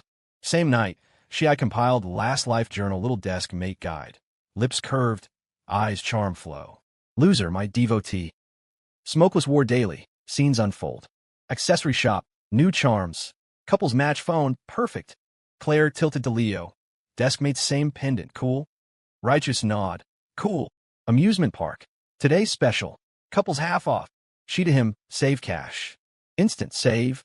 Hand in hand, casual to booth. Smoothie shop. Claire glances cup casual, flat natural. Flavor. Leo checked. Strawberry banana. Polite. Sip. Jenner's hand over. Sure. Desk mates no shot. Eyes narrowed. Sipped a straw past her's cool. Return favor. Try mine. Eyelid twitch. Calm sipper straw. Thanks. Brow up cool. Sweet. The smoothie. Deep breath unfazed. Sweet. This. Too sweet. Onlookers Kevin Tessa gaped. Kevin to girl. Wait. The couple or us. Sweeter than us. Daily mind games. Clashes with her. Sometimes overwhelming. Not weak-will. Fox too cunning. Slip. Might capture heart. Luckily, summer big event. Let temp escape. Mom start a bakery. Susan quit factory. Severance in hand. Planned venture. Hesitant at first. Iron rice bowl decades. Solo. Unknown scary. Leo suggested. Mom, bakery sweet shop? Reborn Foresight. 07 plus Northwood. Boutique bakeries rose. Market good. Not riches, but chains open 7 to 8 stores. Loyal fans. Plus, Mom baking whiz. Her strength. No start scratch. Less tire. Key third. Last life college. He part-timed. East Bay Bakery year plus. New recipes. Hits. Discuss days. Set menu plan. Spot near home. Busy intersection. Traffic high near schools. Old breakfast spot transfer. Half Reno saved. Weeks later, staffed. Design per him. Chic done. Sign small town simple. Sweet return bakery.